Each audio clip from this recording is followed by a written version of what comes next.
क्या सच में ऐसा कुछ हुआ है कि हमारे दिल में करण को लेके सॉफ्ट साइड होनी चाहिए? जन्म होते ही माँ ने उनका त्याग कर दिया, फिर परशुराम ने दी तो श्राप दे दिया, कर्ण को तो आखिरी में निहत्था मारा गया था। करण जो है ना, उनके पास कोई सपोर्ट नहीं थी। अर्जुन के साथ तो भगवान थे। करण और अर्जुन में से कौन सर्वश्रेष्ठ थे? उनके सर्वश्रेष्ठ होने में सबसे बड़ी चुनौती क्या थी? अर्जुन था। वो एक रास्ते का कांटा बना हुआ था अर्जुन उनके लिए, और भीम और अर्जुन के अलावा कोई और पांडव कर्ण के सामने नहीं टिक सकता था। कर्ण जो उन्होंने झूठ बोला परशुराम जी को कि मैं एक ब्राह्मण हूँ, ये बोला। उन्होंने छुपाया कि मैं एक सूत पुत्र हूँ। सूत जो है महाभारत में ये डिस्क्रिप्शन है कि वो एक काइंड ऑफ मिक्स्ड जाति थी। सूत कोई निचली जात ऐसा इस तरीके से तो नहीं बताया जाता है। जो लोग धर्म का पालन करते हैं ना, धर्म उन्हीं का साथ नहीं देता। कि भगवान ने ही उनके साथ छल किया है। पर कर्ण ने ये बात मना कर दी कि नहीं, हम डरते थोड़ी है उनसे। कि अपनी शक्तियों का फिर से बखान करने लग गए कि मैं हरा दूंगा अर्जुन को, मैंने तो वैसे भी प्रतिज्ञा ली हुई है। सबके सामने अर्जुन को चैलेंज किया गया। सबके सामने उन्होंने अर्जुन को चैलेंज कर दिया। फाइनली वॉर में कोई ऐसा प्रॉपर टाइम नहीं निकला जब अर्जुन को हरा दिया कर्ण ने।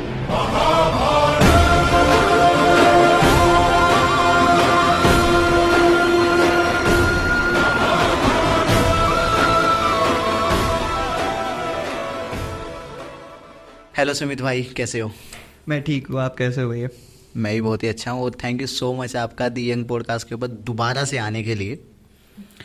आज हम ना एक बहुत ही अच्छे टॉपिक के ऊपर और बहुत ही ज़्यादा कंट्रोवर्शियल टॉपिक के ऊपर बात करने वाले हैं। आप जानते हैं किस बारे में हम बात करने वाले आज? महाभारत के बारे में। और महाभारत में भी दो पात्र हैं, दो कैरेक्टर हैं, कर्ण और अर्जुन, जिनको लेके ना लोगों के दिमाग में इतनी सारी बातें हैं कि अर्जुन अच्छे थे, कर्ण अच्छे थे, कर्ण के साथ गलत हुआ, अर्जुन के साथ तो भगवान थे इसलिए वो जीत गए। काफ़ी सारी बातें हैं। बट सुमित भाई, मैं आपसे थोड़ा जानना चाहता हूँ कि सच्चाई क्या है? कर्ण और अर्जुन में से कौन सर्वश्रेष्ठ थे? देखो, ऐसे डायरेक्टली इस बात का जवाब देना कि कर्ण ही सर्वश्रेष्ठ थे, अर्जुन के साथ तो भगवान थे, या फिर अर्जुन ही सर्वश्रेष्ठ थे, इस बात का मुझे नहीं लगता डायरेक्टली इस बात का जवाब देना चाहिए। थोड़ा सा एक बार स्टोरी को जानते हैं, रियलिटी के बारे में, कि महाभारत जो व्यास लिखित महाभारत है उसके हिसाब से दोनों पात्रों का जो कैरेक्टराइजेशन है वो कैसा है। कुछ मतलब इंसिडेंट्स हैं जिनके बारे में लोगों के अंदर बहुत सारी मिसकंसेप्शंस हैं। कुछ इंसिडेंट्स जो हुए हैं और वो जानते नहीं हैं, और कुछ इंसिडेंट्स ऐसे हैं जो हुए हैं पर वो गलत तरीके से जानते हैं। तो एक बार सही सभी चीज़ों को एक बार ध्यान से पता चल जाए ना, फिर लोग खुद डिसाइड कर सकते हैं कि कौन अच्छा है। एक बात जो मैं जानता हूँ भाई, मतलब मेरा खुद का पीओवी ये है, मेरा खुद का पॉइंट ऑफ व्यू ये है, और काफ़ी सारे लोगों का भी होगा। हमने जितना देखा है ना, हमें बताया जाता है, हमें दिखाया जाता है कि कर्ण जो है ना, वो एक तरह से उनके पास कोई सपोर्ट नहीं थी। अर्जुन के साथ तो भगवान थे। उनको ना एक दिखाया जाता है कि उनके साथ हमेशा ही गलत हुआ है, ऐसा कुछ जी वही दिखाया जाता है। तो क्या वो सच है? देखते हैं अभी। मतलब यही है, कर्ण को लेके लोगों का जो एक सॉफ्ट कॉर्नर हमेशा से बना हुआ है, इसी चीज़ को लेके है कि उनके साथ स्टार्टिंग से ही अन्याय हुआ। जन्म होते ही माँ ने उनका त्याग कर दिया, उनको सही अपॉर्चुनिटीज़ नहीं मिली, द्रोणाचार्य ने शिक्षा नहीं दी, है ना। फिर परशुराम ने दी तो श्राप दे दिया, और आखिरी में अर्जुन के साथ तो कर्ण मतलब श्री कृष्ण थे, और फिर कर्ण के साथ अन्याय हुआ। और एक और बात बड़ी है फेमस कि कर्ण को तो आखिरी में निहत्था मारा गया था, और उसके कवच और कुंडल भी उसने दान में दे दिए थे। महावीर थे, दानी थे। अगर कर्ण का कवच कुंडल ना लेते तो शायद अर्जुन जीतता ही नहीं। तो ये बातें लोगों के मन में चलती रहती है। लोगों कहना है कि भगवान ने ही उनके साथ छल किया है। हाँ, भगवान ने ही छल किया। कितना मतलब आज के टाइम पे कहने ये बात कितनी आसान हो गई है कि भगवान ने ही छल किया। पर मोस्टली ऐसी बातें वही लोग कहते हैं जो या तो जानते नहीं है कि रियल जो व्यास लिखित महाभारत, या फिर जो उस टाइम की कंटेम्प्रेरी सोर्सेज थे हिस्ट्री को लेकर। मतलब इसको हम हमारे ग्रंथों में रामायण और महाभारत को इतिहास बताया गया है कि हाँ से मतलब कि एज इट हैपेंड, जिस तरीके से हुआ वैसा ही उन्होंने लिख दिया। और वो क्योंकि उस टाइम पे प्रेजेंट थे वाल्मीकि जी और व्यास जी, तो उन्होंने जो देखा वो लिख दिया। पर लोग या तो टीवी सीरियल्स को देख के, या फिर मतलब जो उन्होंने अपनी तरफ से सुनी सुनाई बातों को सुन के अपना एक पॉइंट ऑफ व्यू बना लेते हैं कि कर्ण के साथ तो अन्याय हुआ, और काइंड ऑफ एक तरह से कर्ण के कैरेक्टर में वो अपने साथ हो रहे इनजस्टिस या अन्याय के, कि हमने तो सब अच्छा किया, हमारे साथ अन्याय क्यों हुआ, ऐसे इन चीज़ों से वो रिलेट कर पाते हैं कि हमारे साथ डिस्क्रिमिनेशन हुआ, इन सब चीज़ों से को लेके। पर ये चीज़ है कि हमको एक बार जानना चाहिए कि व्यास जी क्या कहते हैं दोनों पात्रों के बारे में। भाई शुरुआत से स्टार्ट करें। हाँ, शुरुआत से स्टार्ट करते हैं, बट मेरा ये मानना है कि कर्ण जो मतलब कर्ण और अर्जुन के बीच का एक डुएट है, मतलब उनकी जो राइवलरी है वो स्टार्ट कहाँ से हुई जी। वो उस चीज़ से स्टार्ट हुई, उस पॉइंट ऑफ व्यू से, जब उस पॉइंट से जब ही पांडव और सभी पांडव और कौरव, सभी मतलब जो कुरु के प्रिंसेस हैं वो सारे द्रोणाचार्य के पास शिक्षा लेने गए, और तब कर्ण भी आए थे।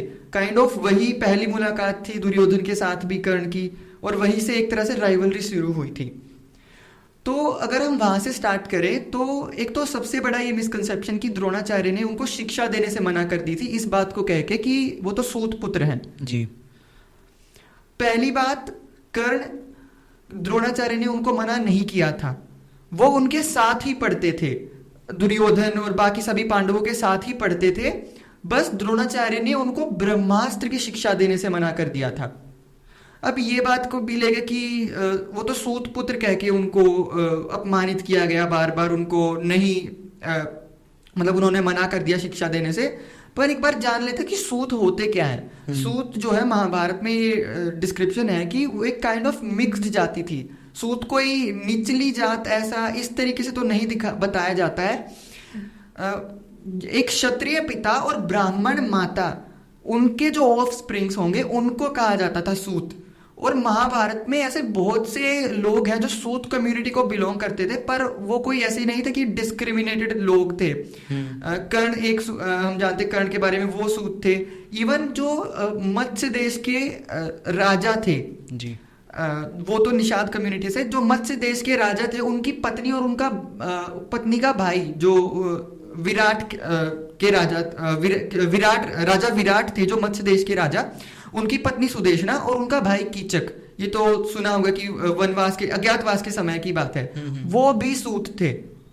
अगर सूत इतने ही मतलब सप्रेस्ड कम्युनिटी थी तो क्या वो राज कर रहे होते वहां पे? ये तो वो भी एक तरह से राजा ही तो थे। हाँ। एक और बात भाई यहाँ पे आती है, ठीक है आपने सूत पुत्र का क्लियर कर दिया, लेकिन आपने खुद कहा कि उन्होंने ब्रह्मास्त्र की शिक्षा देने से मना कर दिया। हाँ, अभी ये बात मैं क्लियर करता हूँ इस चीज में कि एक्चुअली क्या है कि द्रोणाचार्य को एक तो साइड कॉर्नर था बचपन से अर्जुन को लेके। वो भी क्यों था कि किसी और योद्धा के साथ क्यों नहीं हुआ। अर्जुन ने हमेशा अपनी जो स्किल्स हैं उनको दिखाया है, और अपनी जो कह सकते हैं ना कि काबिलियत को, उसको प्रूव किया था अर्जुन ने हमेशा। स्टार्टिंग करे कि द्रोणाचार्य उनके शिष्य, मतलब द्रोणाचार्य उनके गुरु कैसे बने। तो जो आप ये जानते होंगे कि द्रुपद के साथ उनकी शत्रुता थी, उसके बाद उन्होंने प्रण लिया था, वो उनके पास गए थे कि तुमने कहा था कि बचपन में आधा राज्य दोगे मुझे, पर इतना मत करो, तुम मुझे एक गाय दे दो। तो ऐसे में द्रुपद ने अपमान करके उनको वहां से भगा दिया था जी। तो उसके बाद कुछ समय बाद वो आए थे हस्तिनापुर, और उन्होंने देखा कि जो जितने भी कौरव और पांडव हैं, वो तब तक पांडव भी अपना वनवास में रहते थे कुंती के साथ, और उनके पिता वनवास पे गए हुए थे, तो वहां से आ चुके थे, और सभी राजकुमार खेल रहे थे। तो क्या हुआ, उनकी जो खेलते खेलते उनकी जो गेंद है वो कुएं में जाकर गिर गई। तब द्रोणाचार्य ने एक घास के तिनके को यूज करके ऐसी ट्रिक से फेंका और वो बॉल बाहर आ गई। उनकी इस योग्यता को देखते हुए भीष्म पितामह को लगा कि ये सही होंगे हमारे राजकुमारों को शिक्षा देने के लिए जी। ऐसा करके सभी राजकुमार उनके पास आए थे, और उन्हीं राजकुमारों के साथ कर्ण भी थे, वो उनके पास शिक्षा लेने आए थे। तो मतलब द्रोणाचार्य ने उनको मना तो नहीं किया था शिक्षा देने से। ऐसे ही अर्जुन को क्यों फेवर करते थे, एक बार जब स्टार्टिंग के ही डेज थे तो उन्होंने सबको ये पूछा कि मैं ना तुम लोगों को मैं अब तुम लोगों का गुरु बन चुका हूं, तो मैं तुम लोगों को काम कहूंगा कुछ भी, क्या तुम लोग वो काम कर दोगे? तो सभी राजकुमार सोचने लगे तो पता नहीं क्या कह देंगे कि क्या करना होगा। और द्रोणाचार्य का तो मतलब इस मामले में हम जानते भी है, एकलव्य वाला जो इंसिडेंट है, क्या कह देंगे। तो सभी हिचक रहे थे इस बात पे, तो कोई आगे नहीं बढ़ा, लेकिन अर्जुन आगे बढ़े और उन्होंने बोला कि आप जो कुछ भी कहोगे मुझे फर्क नहीं पड़ता, मैं आपकी बात को आपकी आज्ञा को पूरा करूंगा। एक तो ये इंसिडेंट कि द्रोणाचार्य को तब स्टार्टिंग से ये दिख गया था कि हाँ, इस शिष्य में एक तो काबिलियत है, एक तो अर्जुन के अंदर वो चाहत थी कि खुद को स्किल्ड करना है, अपनी स्किल्स को एनहेंस करना है। बचपन से ही आर्चरी का उनको एक तरफ मतलब वो अच्छे थे उस चीज़ में और उसको और ज़्यादा पॉलिश करना चाहते थे उस स्किल को। एक बार क्या हुआ, ऐसे ही सभी राजकुमारों को लेके द्रोणाचार्य गंगा किनारे गए और वहां पर द्रोणाचार्य का पैर नदी में एक मगरमच्छ ने पकड़ लिया। तो वो अपने सभी शिष्यों को कि वो तो अब निहत्थे हैं वहां पे, अब क्या किया जाए, अब पैर तो नीचे से मगरमच्छ ने पकड़ा हुआ है। तो उन्होंने ये बोला कि जल्दी जाओ तुम सभी बाहर हो, कुछ प्रबंध करो, मुझे बचाओ जल्दी। तो सभी राजकुमार तो इतने ढूंढ ही रहे थे कि क्या किया जाए, कुछ शस्त्र मिल जाए, कैसे बचाया जाए, और ऊपर से नदी में मगरमच्छ दिख नहीं रहा। इतने में अर्जुन आए और उन्होंने 3-4 तीर मारे और उस मगरमच्छ को कई टुकड़ों में तोड़ दिया, कट गया वो ऐसे। मतलब उन लोगों को दिख भी नहीं रहा, बाकी लोगों हाँ, को और बाकी लोगों को दिख भी नहीं रहा, लेकिन अर्जुन ने उसको टुकड़ों में काट दिया तीरों से। एक ये इंसिडेंट था। और दूसरा, अर्जुन का एक बहुत ज़्यादा डेडिकेशन और फोकस था अपनी स्किल को एनहांस करने को लेके। ऐसा कहते हैं कि वो रात को भी खाना खाते समय ये प्रैक्टिस करते थे। उन्होंने एक चीज़ ये नोटिस करी थी कि वो खाना खाते हैं तो रात के समय अंधेरा हो जाए और लाइट नहीं है, मतलब आश्रम में रहते थे तो कौन सा वहाँ पे महलों जैसे मतलब फैसिलिटीज होंगी, तो वो रात को ऐसे खाना खाते थे। तो उन्होंने ये नोटिस किया कि उनके हाथ को अब ज़रूरत नहीं है, वो उनको पता चल जाता है उनके हाथों की खाना कहाँ पे, और वो अपने आप मुंह तक आ जाता है। मतलब वो ना मसल मेमोरी की बात आ गई कि उनके हाथ को ये चीज़ याद हो गई है। तो ऐसे ही उन्होंने ये चीज़ की, हाँ मैं अगर ज़्यादा प्रैक्टिस करता रहूँ ना, प्रैक्टिस ये चीज़ है कि उन्होंने हर बार प्रैक्टिस की अपनी स्किल्स को, उन्होंने इसी चीज़ पे फोकस किया कि प्रैक्टिस करता रहूँगा, अपने आप अच्छा हो जाऊँगा इस चीज़ में।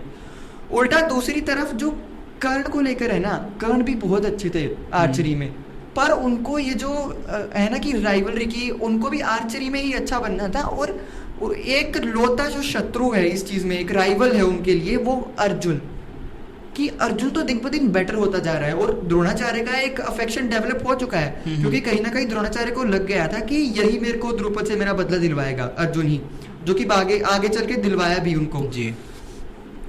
तो उन्होंने ऐसे ही ये चीज़ की कर्ण को खटक रही थी ये बात कि अर्जुन तो दिन ब दिन अच्छा होता जा रहा है और मैं तो ऐसे उससे पीछे रह जाऊंगा। उन्होंने क्या किया, द्रोणाचार्य को जाके ये बोला कि आप मेरे को ब्रह्मास्त्र की शिक्षा दो। अब ब्रह्मास्त्र कोई ऐसे छोटा मोटा अस्त्र नहीं है, सबसे मतलब शक्तिशाली अस्त्रों में, मैंने पिछले बार भी आपको बताया था कि सबसे शक्तिशाली अस्त्रों में ही आता है। तो ऐसे ही किसी को भी ब्रह्मास्त्र की शिक्षा दे देना, वो भी कर्ण का इंटेंट वो जानते थे कि इसका इंटेंट ये है कि इसको अर्जुन से श्रेष्ठ बनना है, ना कि कोई सीखने की तो चलो चाह है, पर क्यों बनना है, इसका मोटिव क्या है इसके पीछे। तो इतने डेडली वेपन की शिक्षा वो ऐसे तो नहीं देंगे किसी को भी, ऐसे वो भी इस इंटेंट के साथ। तो भाई आपका कहने का मतलब ये है कि अकॉर्डिंग टू दी सोर्सेज जो आपने पढ़े हैं, व्यास महाभारत में व्यास महाभारत, लोग जाके चेक कर सकते हैं, इंटरनेट पे सब कुछ फ्रीली अवेलेबल है जी। आदि पर्व में पूरा ये मिल जाएगा।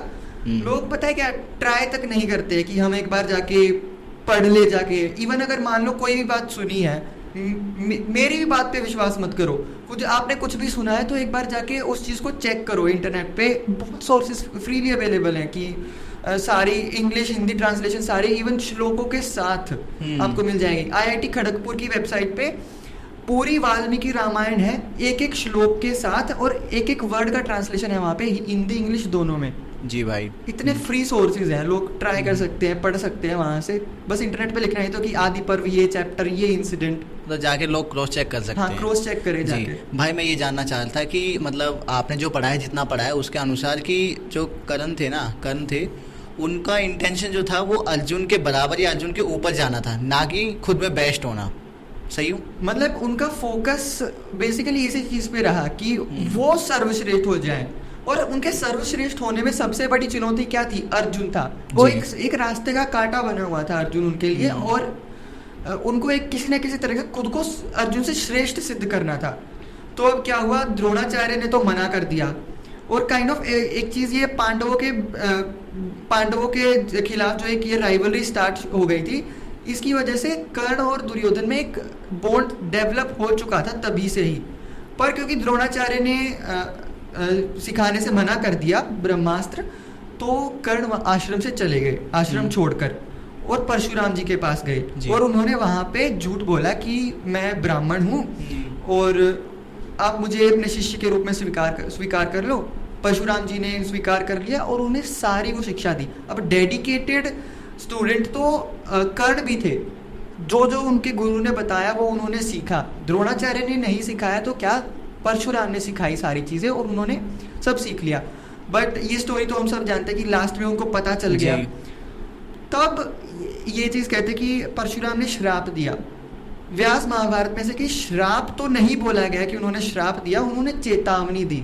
और क्या चेतावनी दी कि ये चीज तुम याद रखना कि तुमने जो झूठ बोलकर छल से जो शिक्षा प्राप्त की है वो तुम्हारी मृत्यु के समय पे तुम्हारे काम नहीं आएगी। ऐसा नहीं बोला कि जब तुम्हें सबसे ज्यादा जरूरत होगी तब काम नहीं आएगी, तुम्हें बोला कि जब तुम्हारी मृत्यु समीप होगी ना तब तुम्हारे जो तुमने ब्रह्मास्त्र और दिव्यास्त्रों की शिक्षा ली है ये तुम्हारे किसी काम नहीं आएगी। और दूसरी कंडीशन ये कि तब भी कुछ काम नहीं आएगी जब तुम किसी ऐसे शत्रु से भिड़ रहे होगे जो या तो तुमसे बराबर हो शक्तियों में और मतलब स्किल्स में, या फिर तुमसे थोड़ा ऊपर हो।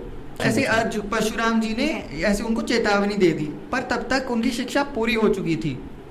तो ठीक है, अपने गुरु का आशीर्वाद लेके कर्ण भी वापस चले गए और तब तक पांडवों की और कौरवों की भी शिक्षा पूरी हो गई थी। इसके बाद एक कंपटीशन काइंड ऑफ एक स्पर्धा आयोजित की गई थी हस्तिनापुर में।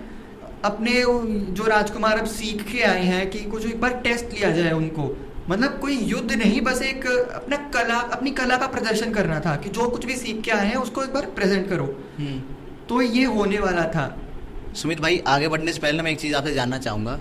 जो कर्ण जो है उन्होंने झूठ बोला परशुराम जी को कि मैं एक ब्राह्मण हूँ, ये बोला, उन्होंने छुपाया कि मैं एक सूत पुत्र हूँ। तो क्या सच में मतलब सूत पुत्र होना एक ऐसी बड़ी बात थी?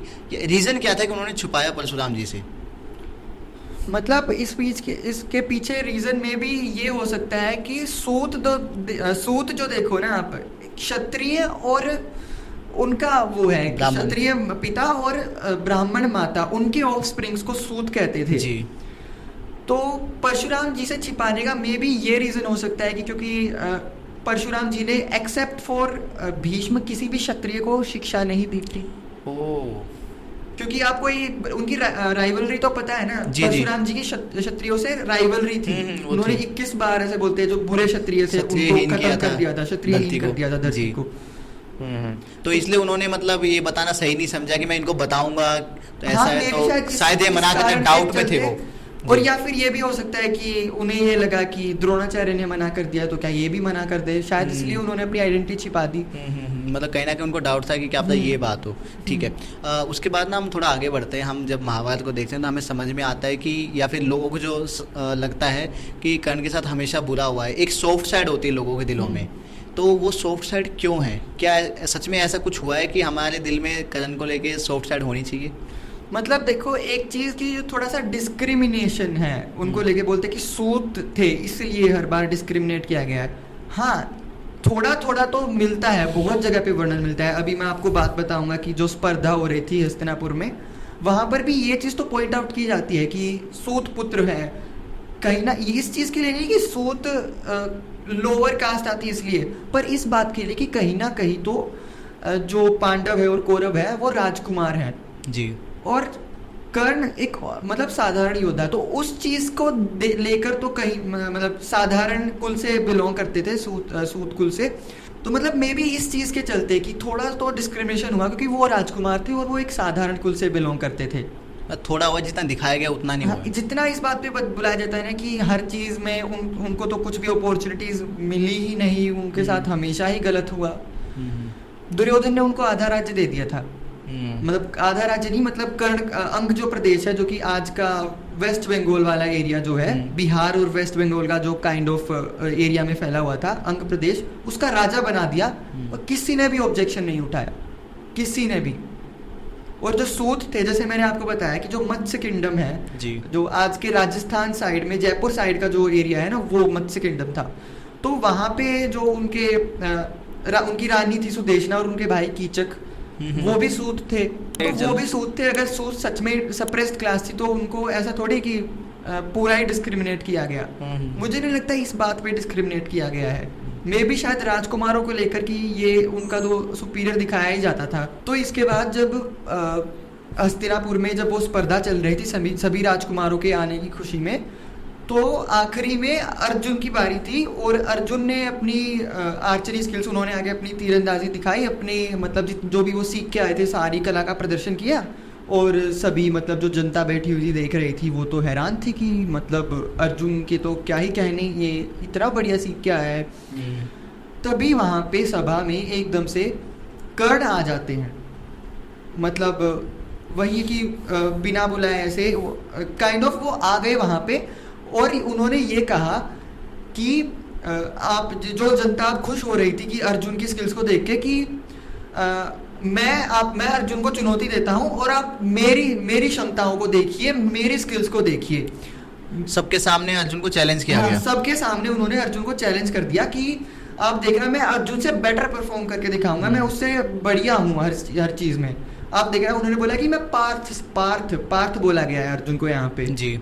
पृथा जो कुंती का नाम था, तो उनके बेटे होने के कारण पार्थ, सभी पांडवों को वैसे पार्थ ही थे वो, पर अर्जुन को ज्यादा पार्थ बोला जाता है। भगवान श्री कृष्ण भी पार्थ कहके भी पार्थ बोलते थे उनको।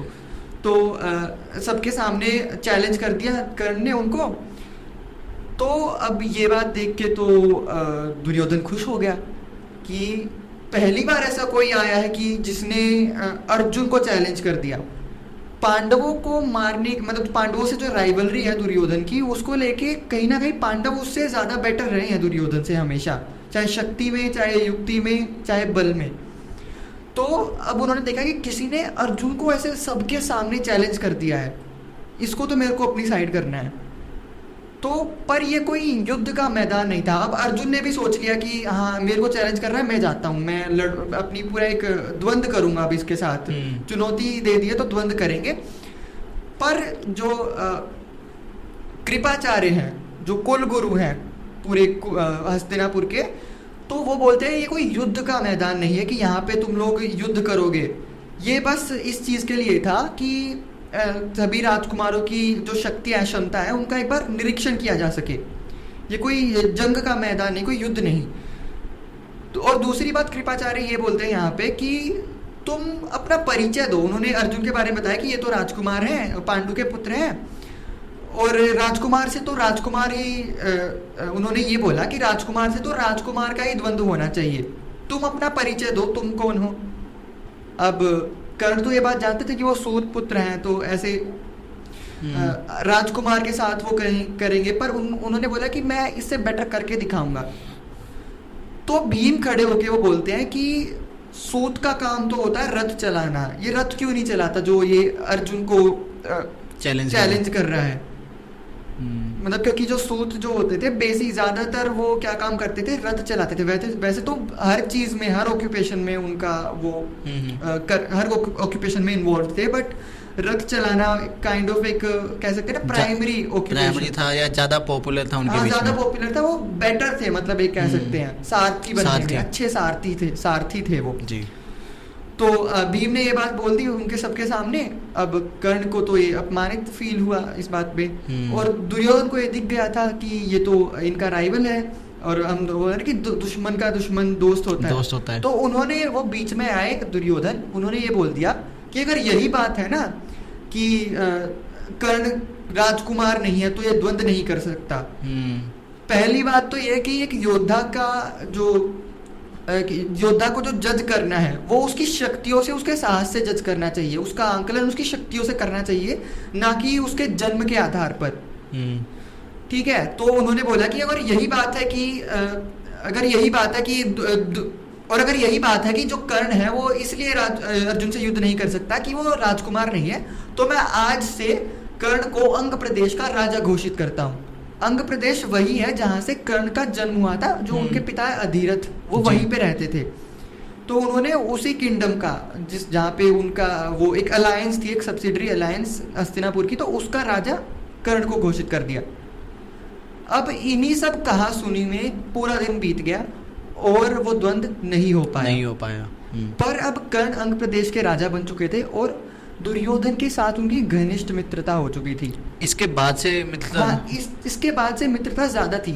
वैसे तो वो मिले थे पहले, मतलब द्रोणाचार्य के आश्रम में मिले थे, पर इसके बाद से उनकी मित्रता ज्यादा हो गई थी।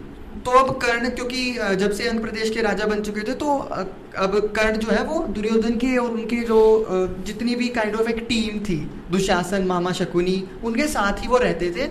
और जैसा दुर्योधन सुनना चाहता था, जैसा वो चाहता था कि पांडवों के खिलाफ हम कुछ कार्य करें, उनको बस कैसे ना कैसे करके बस सारा राज्य हमारे कब्जे में आ जाए, तो कर्ण ने हमेशा वही दुर्योधन को कहा जो दुर्योधन सुनना चाहता था।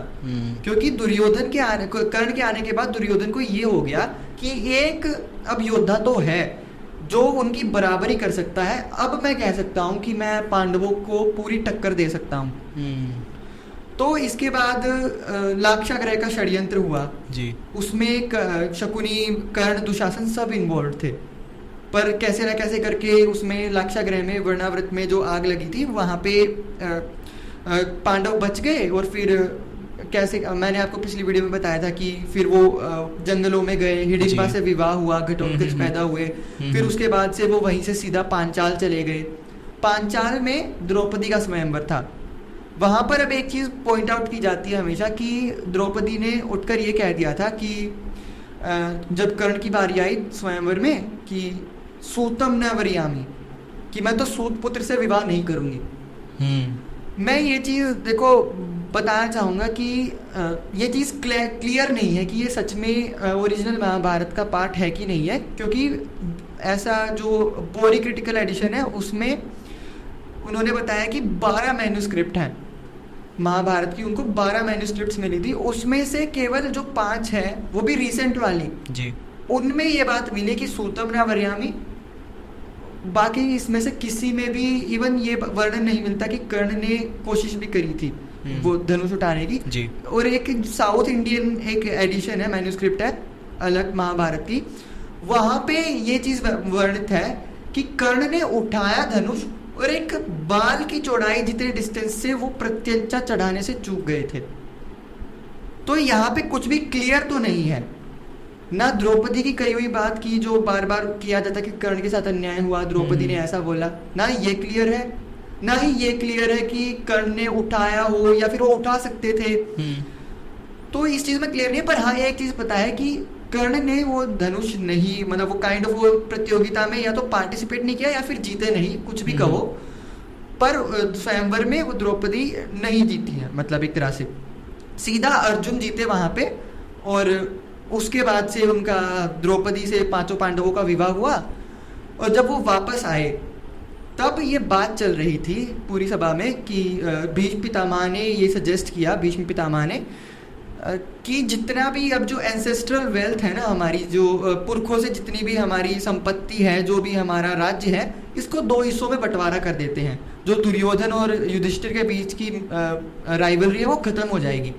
तो ये बात पितामह भीष्म ने प्रपोज की पूरी सभा में और सब इसका समर्थन कर रहे थे। कुरु एल्डर्स, द्रोणाचार्य ने समर्थन किया, विदुर ने समर्थन किया।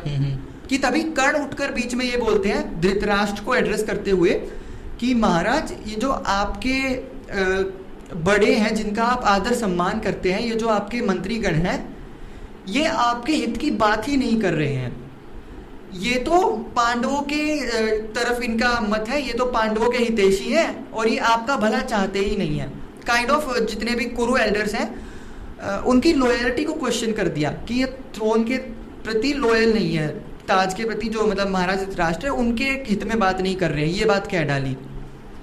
और दुर्योधन भी बोल रहा था कि नहीं, मैं तो नहीं देने वाला। बट अल्टीमेटली हुआ ये सब। पांडवों को क्या मिला?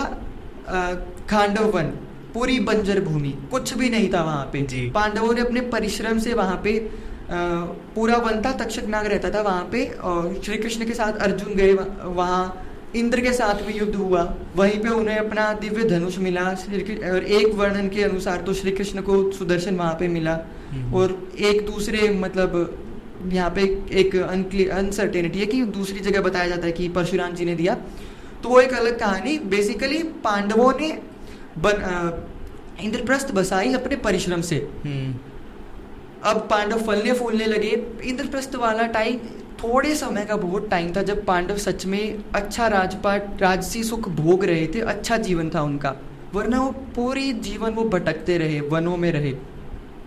कर्ण को बोलते हैं कि उनके साथ डिस्क्रिमिनेशन हुआ। हाँ, कुंती ने उन्हें जन्म होते ही त्याग दिया, पहला अधिकार तो उन्हीं का था ना थ्रोन पे जी। तो हाँ, ये चीज़ है, उनके साथ अन्याय तो ये चीज़ हुई है, पर उनका जीवन इतना कठिन तो मुझे लगता है कि अगर उनका जीवन कठिन था ना तो पांडवों का भी आसान तो नहीं था। कौरव फिर भी एक तरह वो पूरी लाइफ टाइम महलों में रहे, सारी लग्जरीज को एंजॉय किया उन्होंने। तो ऐसे ही अब पांडव फलने फूलने लगे तो दुर्योधन से ये बात बर्दाश्त नहीं हुई जी।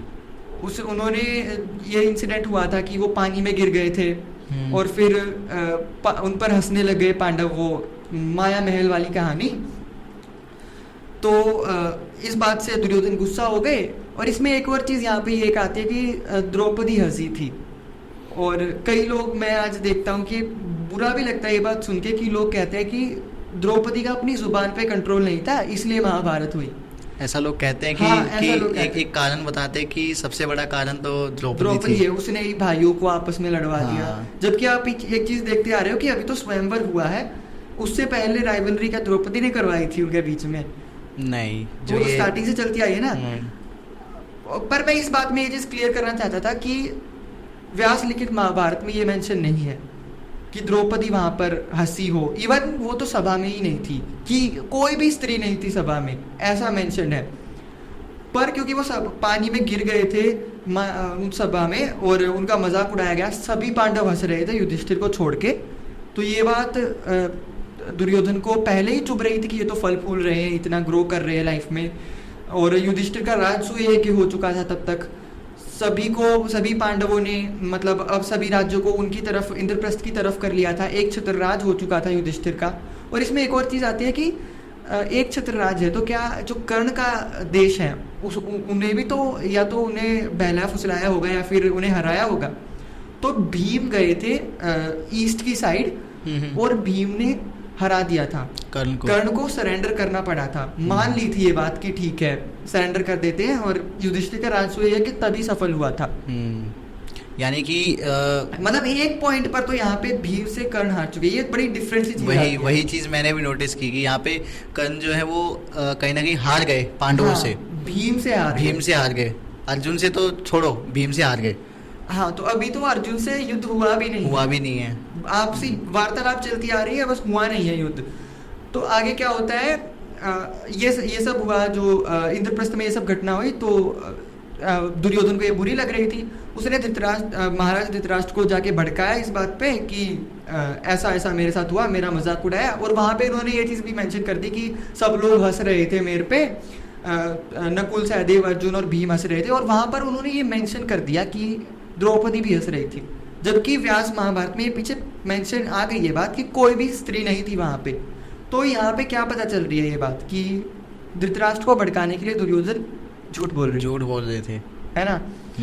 शायद इस बात पे थोड़ा बिल्डअप करने के बाद बी.आर. चोपड़ा महाभारत वालों ने वो मतलब वही बात थोड़ा सा उठी हुई, वो ऐसे धीरे धीरे आगे फैलती गई। हाँ, वो ऐसे और आज वो ऐसी बन गई है। खैर, टॉपिक तो कर्ण और अर्जुन के ऊपर है जी। तो इसके बाद क्या हुआ था इस अपमान के बाद, द्यूत सभा वाला प्रकरण। द्यूत सभा में अब पूरा तो नहीं जाएंगे, सब जानते कि क्या क्या हुआ। युधिष्ठिर सब कुछ हार गए, उनको फोर्स किया गया काइंड ऑफ। अब गलती तो युधिष्ठिर की भी है। कृष्ण ने ये कहा था कि अगर मैं वहां होता तो मैं तो तुम्हें द्यूत खेलने ही नहीं देता। पर श्री कृष्ण वहां पे, शाल्व ने आक्रमण किया हुआ था द्वारिका पे, वहां पे बिजी थे। नहीं, शाल्व ने नहीं, वहां पे किसने, एकलव्य ने वहां पे आक्रमण किया था। एकलव्य ने द्वारिका पे। क्या हुआ था एक्चुअली इसमें, जरासंध जो था मगध का जो राजा था, वो श्री कृष्ण का एक शत्रु था। वो था कंस के ससुर जी, मामा कंस के। तो उसमें ये बात है कि वो तो शत्रु थे जरासंध उनके जी। और क्योंकि युधिष्ठिर के राजसूय यज्ञ के लिए मगध का भी सहयोग चाहिए था, तो जरासंध तो मानने नहीं वाला था, तो तब वहां पे भीम ने उनका वध किया था, जरासंध का। हाँ। और इस बात, और ये क्या था कि जरासंध की जो साइड है ना, वो एकलव्य के जो पिता थे निषाद राज, वो उनकी साइड थे, उनके मतलब मित्रता थी उनमें। तो इस तो वजह इस से बात का बदला एकलव्य को लेने आना के पड़ा। लिए तब तो युधिष्ठिर के राजसूय यज्ञ में तो आ गए थे एकलव्य भी, अपने राज्य के प्रतिनिधि के रूप में।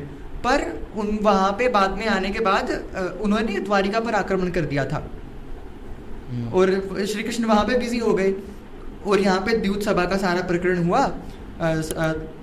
युधिष्ठिर ने अपने भाइयों को दांव पे लगा दिया, अपना सब कुछ हार गए, आखिरी में द्रौपदी को दांव पे लगा दिया।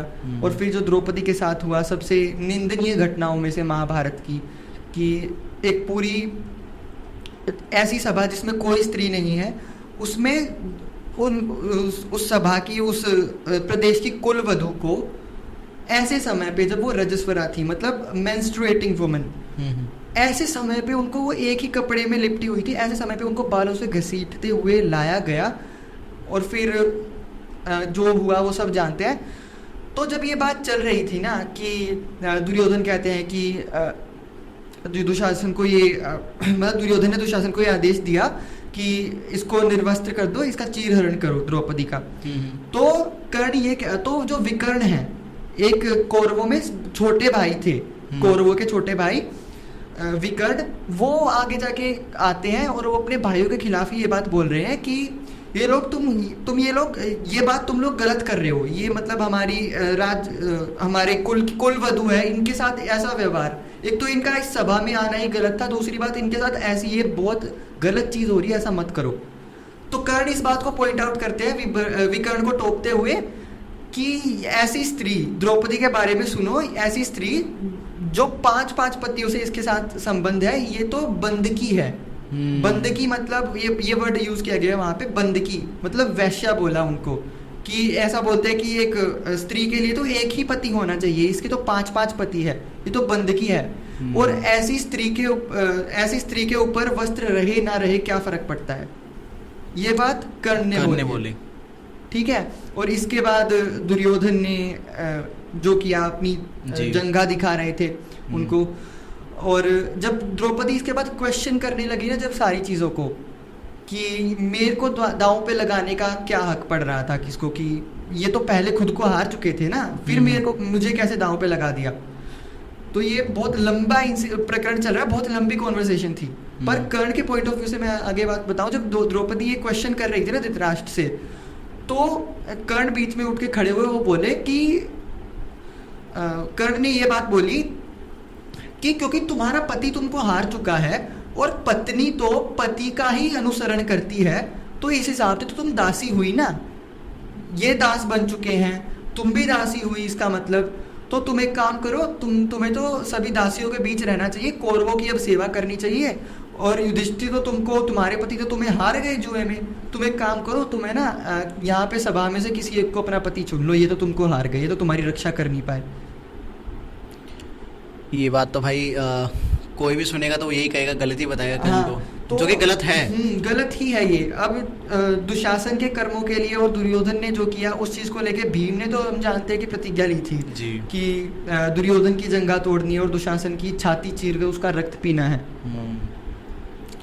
तब उसके बाद दोबारा से द्यूत खेला गया, द्रौपदी ने क्वेश्चन किया था, इसके बाद क्या हुआ, एक संकेतों की बड़ी एक चलती रहती है महाभारत में कि बुरे संकेत आने लग जाए तो क्या होता है। दुर्योधन के जन्म के समय बुरे संकेत आए थे, ऐसे ही जब द्रौपदी श्राप देने की बात करने लग गई तो बुरे संकेत आने लग गए, सियार बोलने लग गए, वहां पे गिद्ध मंडरा रहे थे, मतलब एक तरह से पूरी प्रकृति ये चीज दिखा रही कि अच्छा तो कुछ नहीं हो रहा है। तब माता गांधारी सभा में आई और उन्होंने ये सब देखा, उन्होंने द्रौपदी को रोका था, और तब द्रौपदी ने 2 वरदान मांगे थे, मतलब धृतराष्ट्र ने ही उनको कहा, माता गांधारी ने प्रोवोक किया कि अपने अगर पुत्रों को बचाना चाहते हो ना, बहुत कुछ अब तो तुमने गलत कर दिया है, हम नहीं थे, तो अब अगर अपने पुत्रों को बचाना चाहते हो तो द्रौपदी सब कुछ विनाश कर देगी, श्राप देने वाली है ये, तो तुम इनको ना वो दे दो, 2 वरदान।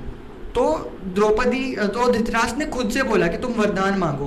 द्रौपदी ने पहले वरदान में मांग लिया कि मेरे पतियों को फ्री कर दो, दूसरे में मांग लिया कि इनका राज्य दे दो इनको, ठीक है। पर फिर से शकुनी ने उनको द्यूत में फंसा लिया और युधिष्ठिर ने फिर से खेल लिया। अब गलती फिर से यहाँ पे युधिष्ठिर की थी, उन्होंने फिर से द्यूत खेला। जी, एक चीज़ और आती भाई, हमेशा ना बात की जाती कि कर्ण जो थे ना वो कौरवों के साइड थे, क्योंकि वो दोस्ती में थे, मित्रता की मिसाल दी जाती है दुर्योधन और कर्ण की। तो क्या ये रीज़न कहाँ तक वैलिड है कि कर्ण जो भी कर रहे थे वो दोस्ती के उसमें आगे कर रहे थे? क्या कोई पॉइंट बनता है?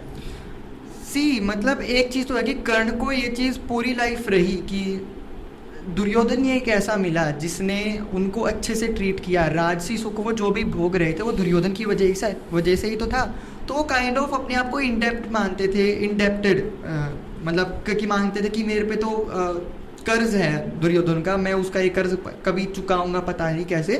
तो वो यही सोचते थे कि मैं पांडवों को हरा के अर्जुन को मार के दुर्योधन का ये कर्ज चुकाऊंगा, अपनी दोस्ती को प्रूव करूंगा। पर एक और चीज़ जो उन दोनों की दोस्ती के कारण बनी थी वही कि पांडवों से एक म्यूचुअल जो शत्रुता रही उनकी, और कर्ण की जो राइवलरी है अर्जुन से, उनको ये प्रूव करना है कि वो अर्जुन से श्रेष्ठ हैं। ये चीज़ उन दोनों को साथ में ज़्यादा लेके आई थी। और पूरी महाभारत में स्टार्टिंग से एंड तक ये चीज़ चलती रहती है कि कर्ण को अर्जुन से बेटर प्रूव करना है, अपने आप को बेटर प्रूव करना है, ये सब चलता रहता है। पर जैसे अब पांडवों को वनवास मिला, वो हार गए दोबारा से, 1 वर्ष का अज्ञातवास मिल गया। तब जैसे मैं आपको बता रहा था कि जैसे मैं आपको बता रहा था कि भीम ने प्रतिज्ञा ली थी कि वो दुर्योधन और दुशासन को मारेंगे, ऐसे ही अर्जुन ने जाते समय ये प्रतिज्ञा ली कि वो कर्ण को मारेंगे, क्योंकि जो कर्ण ने बोले थे वाक्य वो सुनने योग्य तो नहीं थे जी। तो इसके बाद वो सभी वन में चले गए, कुछ समय वहीं पे रहे। मैंने आपको बताया था कि फिर घटोत्कच भी वहाँ पे आते थे, उनका साथ देते थे। और फिर अर्जुन जो है फिर चले गए दिव्यास्त्रों की खोज में। 5 साल तक वो घूमते रहे, तपस्या की। पहले इंद्र के पास गए थे, वहाँ से उन्होंने शक्तियाँ अर्जित की, फिर महादेव को प्रसन्न किया। ये मैंने आपको बताया था पशुपतास्त्र की स्टोरी में कि कैसे महादेव को प्रसन्न करके पशुपतास्त्र उनसे अर्जित कर लिया उन्होंने।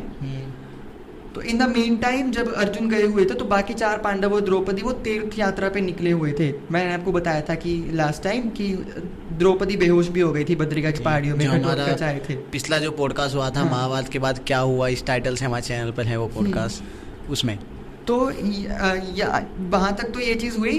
जब अर्जुन वापस आ गए, वनवास के आखिरी कुछ साल बचे हुए थे, मतलब ये मान लो अज्ञातवास शुरू नहीं हुआ था, वनवास का था। तो पांडव आ गए द्वैत वन में। द्वैत वन था हस्तिनापुर के पास में ही, द्वैत वन था। तो वहाँ पे आ गए तो दुर्योधन ने सोचा कि वो तो अब आ गए हैं, चलो देख के आते हैं कि कैसी दशा है उनकी, वो कैसे वनवासियों के भेष में घूम रहे हैं, देख के तो आए हम। और तो कर्ण ने और शकुनी ने दोनों ने ये बात सजेस्ट की कि कितना अच्छा लगेगा अर्जुन को पेड़ों की छाल पहने हुए देखने में, हम तो यहाँ पे राजसी सुख में जी रहे हैं, उनको ऐसे दयनीय स्थिति में देख के कितना मजा आएगा। मतलब कर्ण जो है वो खुश होना चाहते थे उनको देखकर। हाँ, वो खुश होना चाहते हैं। शकुनी भी पूरे इन्वॉल्व है इन चीज़ों में, और दुशासन तो उनका अनुसरण करता ही था। अच्छा, इससे पहले क्योंकि पांडव अब गए हुए थे तो इंद्रप्रस्थ की सत्ता तो रही नहीं, अब सब कुछ दुर्योधन के अंडर आ गया था। तो ऐसे ही जैसे युधिष्ठिर ने राजसूय यज्ञ किया था ना, सभी राज्यों को अपनी तरफ कर लिया था, ऐसे ही दुर्योधन ने वैष्णव यज्ञ किया और उसमें कर्ण ने हेल्प की थी सभी राज्यों को अपनी तरफ करने में। मतलब कर्ण ऐसे योद्धा तो थे कि कोई उनके सामने टिक नहीं सकता था। अब पांडवों से श्रेष्ठ थे कि नहीं वो आगे पता चलता जाएगा। एक बार तो मैंने बताया कि राजसूय यज्ञ के समय में भीम ने हरा दिया था। अब क्योंकि पांडव नहीं थे तो कोई उनकी टक्कर का था नहीं, ये चीज तो फॉर श्योर है। तो इतनी तो उन्होंने ऐसे ही उनको जीत लिया। और दूसरी बात, जो दुर्योधन का विवाह हुआ था वो भी एक स्वयंवर में गए थे, कलिंग की राजकुमारी के साथ उनका विवाह हुआ था। और वहां पर भी कर्ण ने सभी राजाओं, किसी राजा से चुनौती नहीं जीती गई, कर्ण ने दुर्योधन के लिए जीती थी। तो यहाँ पे पता चलता, आप समझ सकते हो कि कैसी मित्रता थी उनकी। मित्रता तो थी, अच्छी थी, ठीक है। मतलब तो ये अब वापस उसी चीज पे आता है कि प्लान बन रहा था कि पांडवों को देख के आना है कि क्या हो रहा है आगे वन में, उनकी स्थिति को देखेंगे। तो सारी तैयारियां की गई, सारे दास दासियों के साथ एक पूरा काफिला गया, सारा मतलब जितना भी लग्जरी का सामान है ना सारा लेके गए, पांडवों को एक तरह से चिढ़ाना बोलते हैं ना, वो उनको चिढ़ाना चाहते थे। तो वो गए वहां पे पांडवों की उस छोटी सी कुटिया के पास में ही उन्होंने अपना शिविर लगाया। पर वहां पे क्या हुआ कि भाग्य का कुछ और ही खेल था, वहां पे गंधर्व थे और एक छोटी सी भिड़ंत हो गई कौरवों की गंधर्वों के साथ। गंधर्व क्या होते हैं, मतलब देवताओं से हायरार्की में नीचे आते हैं थोड़े से, देवताओं से जस्ट नीचे। हाँ, बेसिकली जो देवताओं के कोर्ट में म्यूजिशियंस होते हैं ना, वो गंधर्व होते हैं। गंधर्वों का विवाह अप्सराओं से होता है, तो वो उनकी वाइफ्स होती है। तो ये चीज तो वहां पे वो आए और उनकी गंधर्वों के साथ भिड़ंत हो गई। अब अर्जुन को तो देवताओं का सारे दिव्यास्त्र मिल चुके थे, वो तो गए हुए थे अपनी यात्रा में, वापस आ गए थे। अब पर कौरवों ने या फिर कर्ण ने थोड़ा कुछ ऐसा अभी अर्जित किया था। कर्ण के पास परशुराम जी की दी हुई शिक्षा तो थी, लेकिन उसके अलावा उन्होंने कुछ अपनी स्किल्स को पॉलिश करने के लिए थोड़े किया। तो क्या हुआ, गंधर्वों के साथ वो छोटी सी भिड़ंत बड़ा युद्ध बन गई और उस युद्ध में सभी लड़ रहे, सभी कौरव दुर्योधन और कर्ण लड़ रहे हैं, पर गंधर्व उन पे भारी पड़ गए। और उन्होंने क्या हुआ, सभी को इतना ज्यादा बुरी तरीके से इंजर्ड कर दिया, इतना घायल हो गए कि कर्ण, उनको ये समझ नहीं आया कि क्या करूं, वो मैदान से चले गए वहां पे दुर्योधन को छोड़ के। मैदान छोड़कर भागे हाँ, यहाँ से, मैदान छोड़कर वो चले गए वहां पे। ये बड़ी शॉकिंग सी चीज है, मतलब जिनकी दोस्ती की मिसाल दी जाती है, हाँ, मित्रता का मतलब एक बहुत बड़ा एग्जाम्पल है कर्ण और दुर्योधन। तो कर्ण जो है युद्ध में घायल दुर्योधन को छोड़कर भाग गए। हाँ, और क्या हुआ फिर उसके बाद, दुर्योधन और सभी कौरवों को गंधर्वों ने बंदी बना लिया जी। और इसके बाद क्या हुआ, इसके बाद जो बचे कुछ सैनिक थे, वो चले गए युधिष्ठिर के पास में ही कुटिया थी, और उन्होंने बताया कि ऐसा ऐसा हो गया है, सभी कौरवों को बंदी बना लिया है। अब युधिष्ठिर थे, उन्होंने बोला कि ठीक है, बचाने जाएंगे, हम बचाने जाएंगे, धर्मराज युधिष्ठिर। हाँ, धर्मराज युधिष्ठिर। और फिर उन्होंने सभी अपने भाइयों को बोला कि उनको बचा के आओ, सभी चारों भाइयों को। पहले तो सबने मना किया कि नहीं, हम नहीं जाएंगे, पर पांडवों में ये बात बहुत अच्छी थी कि उनकी यूनिटी ही उनका सबसे बड़ा बल थी। अपने बड़े भाई की कभी बात उन्होंने नहीं, कि उन्होंने कोई ऑर्डर दिया तो कभी ये ऐसा नहीं हुआ कि उन्होंने नहीं माना हो। शायद इसीलिए द्यूत में वो हारने का, वरना क्या हक बनता था। उन्होंने दे रखा था ना कि हाँ, हमारे भाई ने दाव पे लगा दिया हम पे, तो ठीक है, हम लग गए दाव पे। तो उनकी आज्ञा का पालन किया और भीम, नकुल, सहदेव, अर्जुन सब गए, चारों गए और उन्होंने गंधर्वों को हरा दिया। अब अर्जुन के पास तो दिव्यास्त्र आ चुके थे, महादेव को प्रसन्न किया था। महादेव से तक युद्ध में उन्होंने बोलते हैं कि महादेव ने कहा था कि तुमने मुझे संतुष्ट किया है युद्ध में, ऐसा योद्धा मुझे नहीं लगता कि कोई मेरे बराबर आ सकता था, लेकिन तुमने मुझे ये कहा कि हाँ, मैं खुश हुआ। ऐसा बोलते हैं ना कि योद्धाओं को आपस में युद्ध करने में एक मजा आए कि हाँ, कोई अच्छा योद्धा मिले। तो वो चीज महादेव ने अर्जुन के बारे में बोली थी, किरात रूप में बोली थी।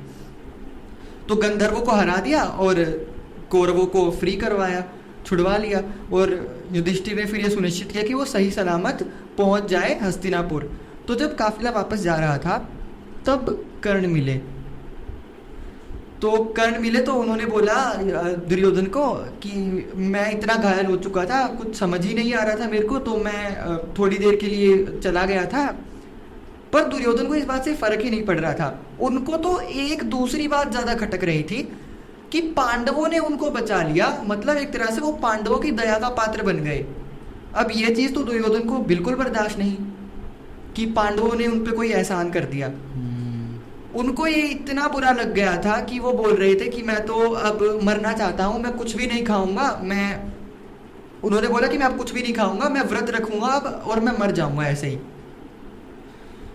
तब शकुनी ने बोला कि पांडवों ने तुम्हें बचाया है, उन्होंने अपना बड़ा दिल दिखाया, तो तुम भी अपने दरिया दिली दिखाओ। ये बात शकुनी मामा बोल रहे हैं। हाँ, शकुनी मामा ने बोली है कि हाँ, पांडवों ने तुम्हें बचाया है, उन्होंने तुम्हारे साथ अच्छा किया है ना, तुम भी उनके साथ अच्छा कर दो। तुम अपना, पांडवों ने दिखाया ना कि हम कितने बड़े दिल के, हमने तुम्हें बचा दिया, तो तुम बड़े बन जाओ ना, तुम उन्हें दे दो अपना आधा राज्य, वापस दे दो, कर लो संधि। क्या हुआ उसके बाद फिर? तो मतलब ये देख रहे हो कि इवन शकुनी मामा ने भी एक बार कह दिया है कि कर लो संधि। दुर्योधन ने पर मानी ये तभी बात। कर्ण ने ये बात बोली।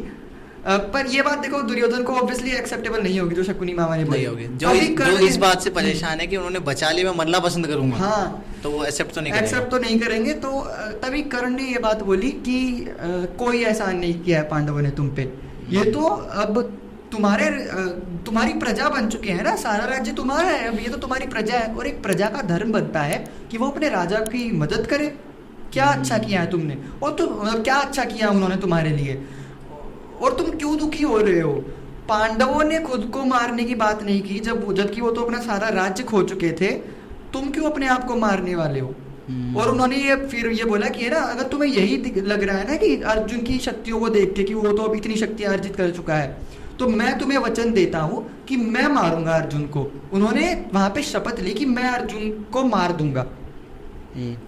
तो पहले तो बचाने आए नहीं, पर अब पूरा बेसिकली कर्ण ने हमेशा दुर्योधन को वही बोला जो वो सुनना चाहते थे। वो एक राइवलरी है कि हाँ, दुर्योधन को पसंद नहीं पांडवों के बारे में एक छोटी सी बात भी नहीं सुननी कि सभी कुरु एल्डर्स लगे हुए हैं कि कैसे ना कैसे संधि करवा ले उसको, पांडवों के बारे में अच्छा, इनके बारे में दोस्ती करवा दे इनकी।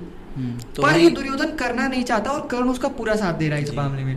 तो भाई कहीं ना कहीं हम ये कह सकते हैं कि जो कर्ण थे उनकी राइवलरी थी अर्जुन से, जिस चक्कर में वो पांडवों को नीचे हमेशा देखना चाहते थे। हाँ। ये बात थी। और कहीं ना कहीं दोनों का जो मेन मोटिव था या मेन जो एम था वो था पांडवों को हमेशा नीचे दिखाना। हाँ, पांडवों को हरा तो देना बस। कॉमन गोल थे दोनों के, इस वजह से भी कहीं ना कहीं दोस्ती और ज्यादा गहरी थी। ये भी रीजन भी हो सकता है। हाँ, गहरी कितनी थी वो तो देखिए, वो तो आपने बता दिया, एग्जाम्पल दे ही दिया।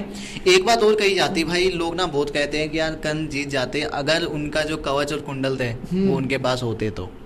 हाँ, और ये बात आपने बिल्कुल सही टाइम पे पॉइंट आउट करी है, कवच और कुंडल की बात जी। क्योंकि कर्ण एक दिव्य कवच और कुंडल के साथ जन्मे थे, उनके सोने का दिव्य कवच कुंडल था। तो और कुंती ने उनको जन्म होते ही छोड़ दिया था, और जब फिर वो उनके माता पिता जिन्होंने उनको पाला, राधा और अधिरथ, उनको मिले तो उन्होंने कर्ण को नाम दिया था वासुसेन। वासुसेन नाम दिया था। पर तभी जब पांडव गए हुए थे वनवास में, तभी की बात है जो आपने अभी पॉइंट आउट की कि अपना कवच कुंडल उतार के दे दिया था। तो ये बात क्या हुई, ऐसे एक दिन जब अर्जुन चले गए थे इंद्र के पास से, तो इंद्र को ये बात समझ में आई कि जो कर्ण का कवच कुंडल है ना, अब अर्जुन ने प्रतिज्ञा की हुई है कि वो उसको मारेगा, पर वनवास से जाने से पहले प्रतिज्ञा नहीं थी। तो कर्ण के कवच कुंडल को होते हुए कर्ण को मारा तो नहीं जा सकता, ये चीज तो फॉर श्योर है। ये कोई नहीं मार सकता था कर्ण को। हराने की बात अलग है, मारने के बाद तो कई बार भीम से हार चुके हैं, एक बार अभी गंधर्वों से हार चुके हैं, तो पर मार नहीं सकता कोई भी, ये बात तो है। तो इंद्र को ये बात चिंता थी इस बात की, तो उन्होंने क्या किया, एक ब्राह्मण का वेश धारण किया और गंगा नदी के किनारे गए। अब कर्ण का एक रेगुलर प्रैक्टिस थी, वो जो रोज करते थे कि रोज सुबह वो वैदिक मंत्रों के जाप से सूर्य देव की आराधना करते थे और उसके बाद दान करते थे, और उस समय उनसे कुछ भी मांग लिया जाए वो मना नहीं करेंगे। ये चीज तो है, दानवीर तो थे कर्ण। तब इंद्र जो है एक ब्राह्मण का वेश धारण करके चले गए वहां पे, और कर्ण से उनका कवच और कुंडल मांग लिया। अब लोगों को लगता है कि कर्ण को ये बात नहीं पता थी। इंद्र के जो कर्ण के पिता है सूर्यदेव, उन्होंने पहले ही बता दिया था कर्ण को कि इंद्र आएंगे, तुम सचेत रहना। और ये भी सुझाव दिया था कि अगर मान लो कि तुम देव भी, क्योंकि वो तो उनको अपने पुत्र के बारे में पता था कि ये इनसे कुछ भी मांग लिया जाए दान में ये मना तो नहीं करेगा। तो बोले कि अगर तुम दो भी ना, तो इंद्र से कोई ऐसी शक्ति मांग लेना जो अर्जुन का अंत कर सके। तो उन्होंने दानवीर तो थे कर्ण, उन्होंने उतार के दे दी अपनी कवच कुंडल। उनका जो जन्म से उनके पास एक सुरक्षा थी। अब हम ये लोग बोलते हैं कि एक फेयर प्ले हो, एडवांटेज किसके पास था यहाँ पे? जन्म के साथ कर्ण के पास ओब्वियसली। और मतलब फिर बोलते फिर डिस्क्रिमिनेशन की बात मुझे नहीं लगता कि यानी बहुत कि हद तक सही भाई होगी। यहाँ पर अगर देखा जाए ना, तो कर्ण के पास बचपन से ही, जब से उनका जन्म हुआ है, एक मतलब एक सेफ्टी है उनके पास, हाँ। एक शील्ड है उनके पास। लेकिन अर्जुन के पास तो ऐसा कुछ नहीं, उन्होंने अपनी मेहनत से वो चीजें हासिल की, जो स्किल्स हासिल की है। ये चीज हम यहाँ पे कह सकते हैं, इसमें कोई डाउट ही नहीं है। जी भाई। तो मतलब अब कर्ण के कवच कुंडल जा चुके हैं, पांडवों का वनवास खत्म हो चुका है, ये गंधर्वों वाला इंसिडेंट हो चुका है। अब शुरू होता है पांडवों का अज्ञातवास। जी। अज्ञातवास उनके लिए उन्होंने चुना था मत्स्य किंगडम, हम्म। जो विराट का राज्य था, राजा विराट का राज्य था। तो वहाँ पे वो भेष बदल के रह रहे थे। युधिष्ठिर बने थे कंक, उनकी जो सभा में मंत्री बन गए थे। भीम बने थे वल्लभ, जो रसोइया थे उनके। अर्जुन बने थे बृहन्नला, जो कि नाच सिखाते थे राजकुमारियों को, एक औरत जैसा भेष धारण करके वो उनको नाच सिखाते थे। द्रौपदी बनी थी सरेंद्री, जो कि रानी सुदेशना की एक तरह से सेविका थी। सेविका। और नकुल सहदेव ने उनके जो कैटल्स हैं, नकुल ने तो संभाले थे सभी घोड़ों को, और सभी घोड़ों को संभालने का कार्य उठाया था। और सहदेव ने सभी बैल और जो गाय है उनको संभालने का एक कार्यभार उठाया था। तो अपनी आइडेंटिटी छुपा के रह रहे थे। तो उनका अज्ञातवास ऐसे चल ही रहा था कि तभी एकदम से आप सबने सुना होगा कि कीचक द्रौपदी पर बुरी नजर रखता था और उसने कई बार द्रौपदी को तंग करने की कोशिश की थी। तो द्रौपदी ने उसको वार्न किया था, वार्निंग दी थी, ये चेतावनी दी थी कि मेरे ना 5 गंधर्व पति हैं। गंधर्व मैंने आपको बताया कि देवताओं से जस्ट थोड़ी सी ही एक नीचे हायरार्की में आते हैं। तो द्रौपदी ने बताया कि मेरे 5 गंधर्व पति हैं और तुमने एक और बार ऐसा कुछ किया तो वो तुमको मार डालेंगे। पर कीचक ने नहीं माना ऐसा और फिर से हरकतें की।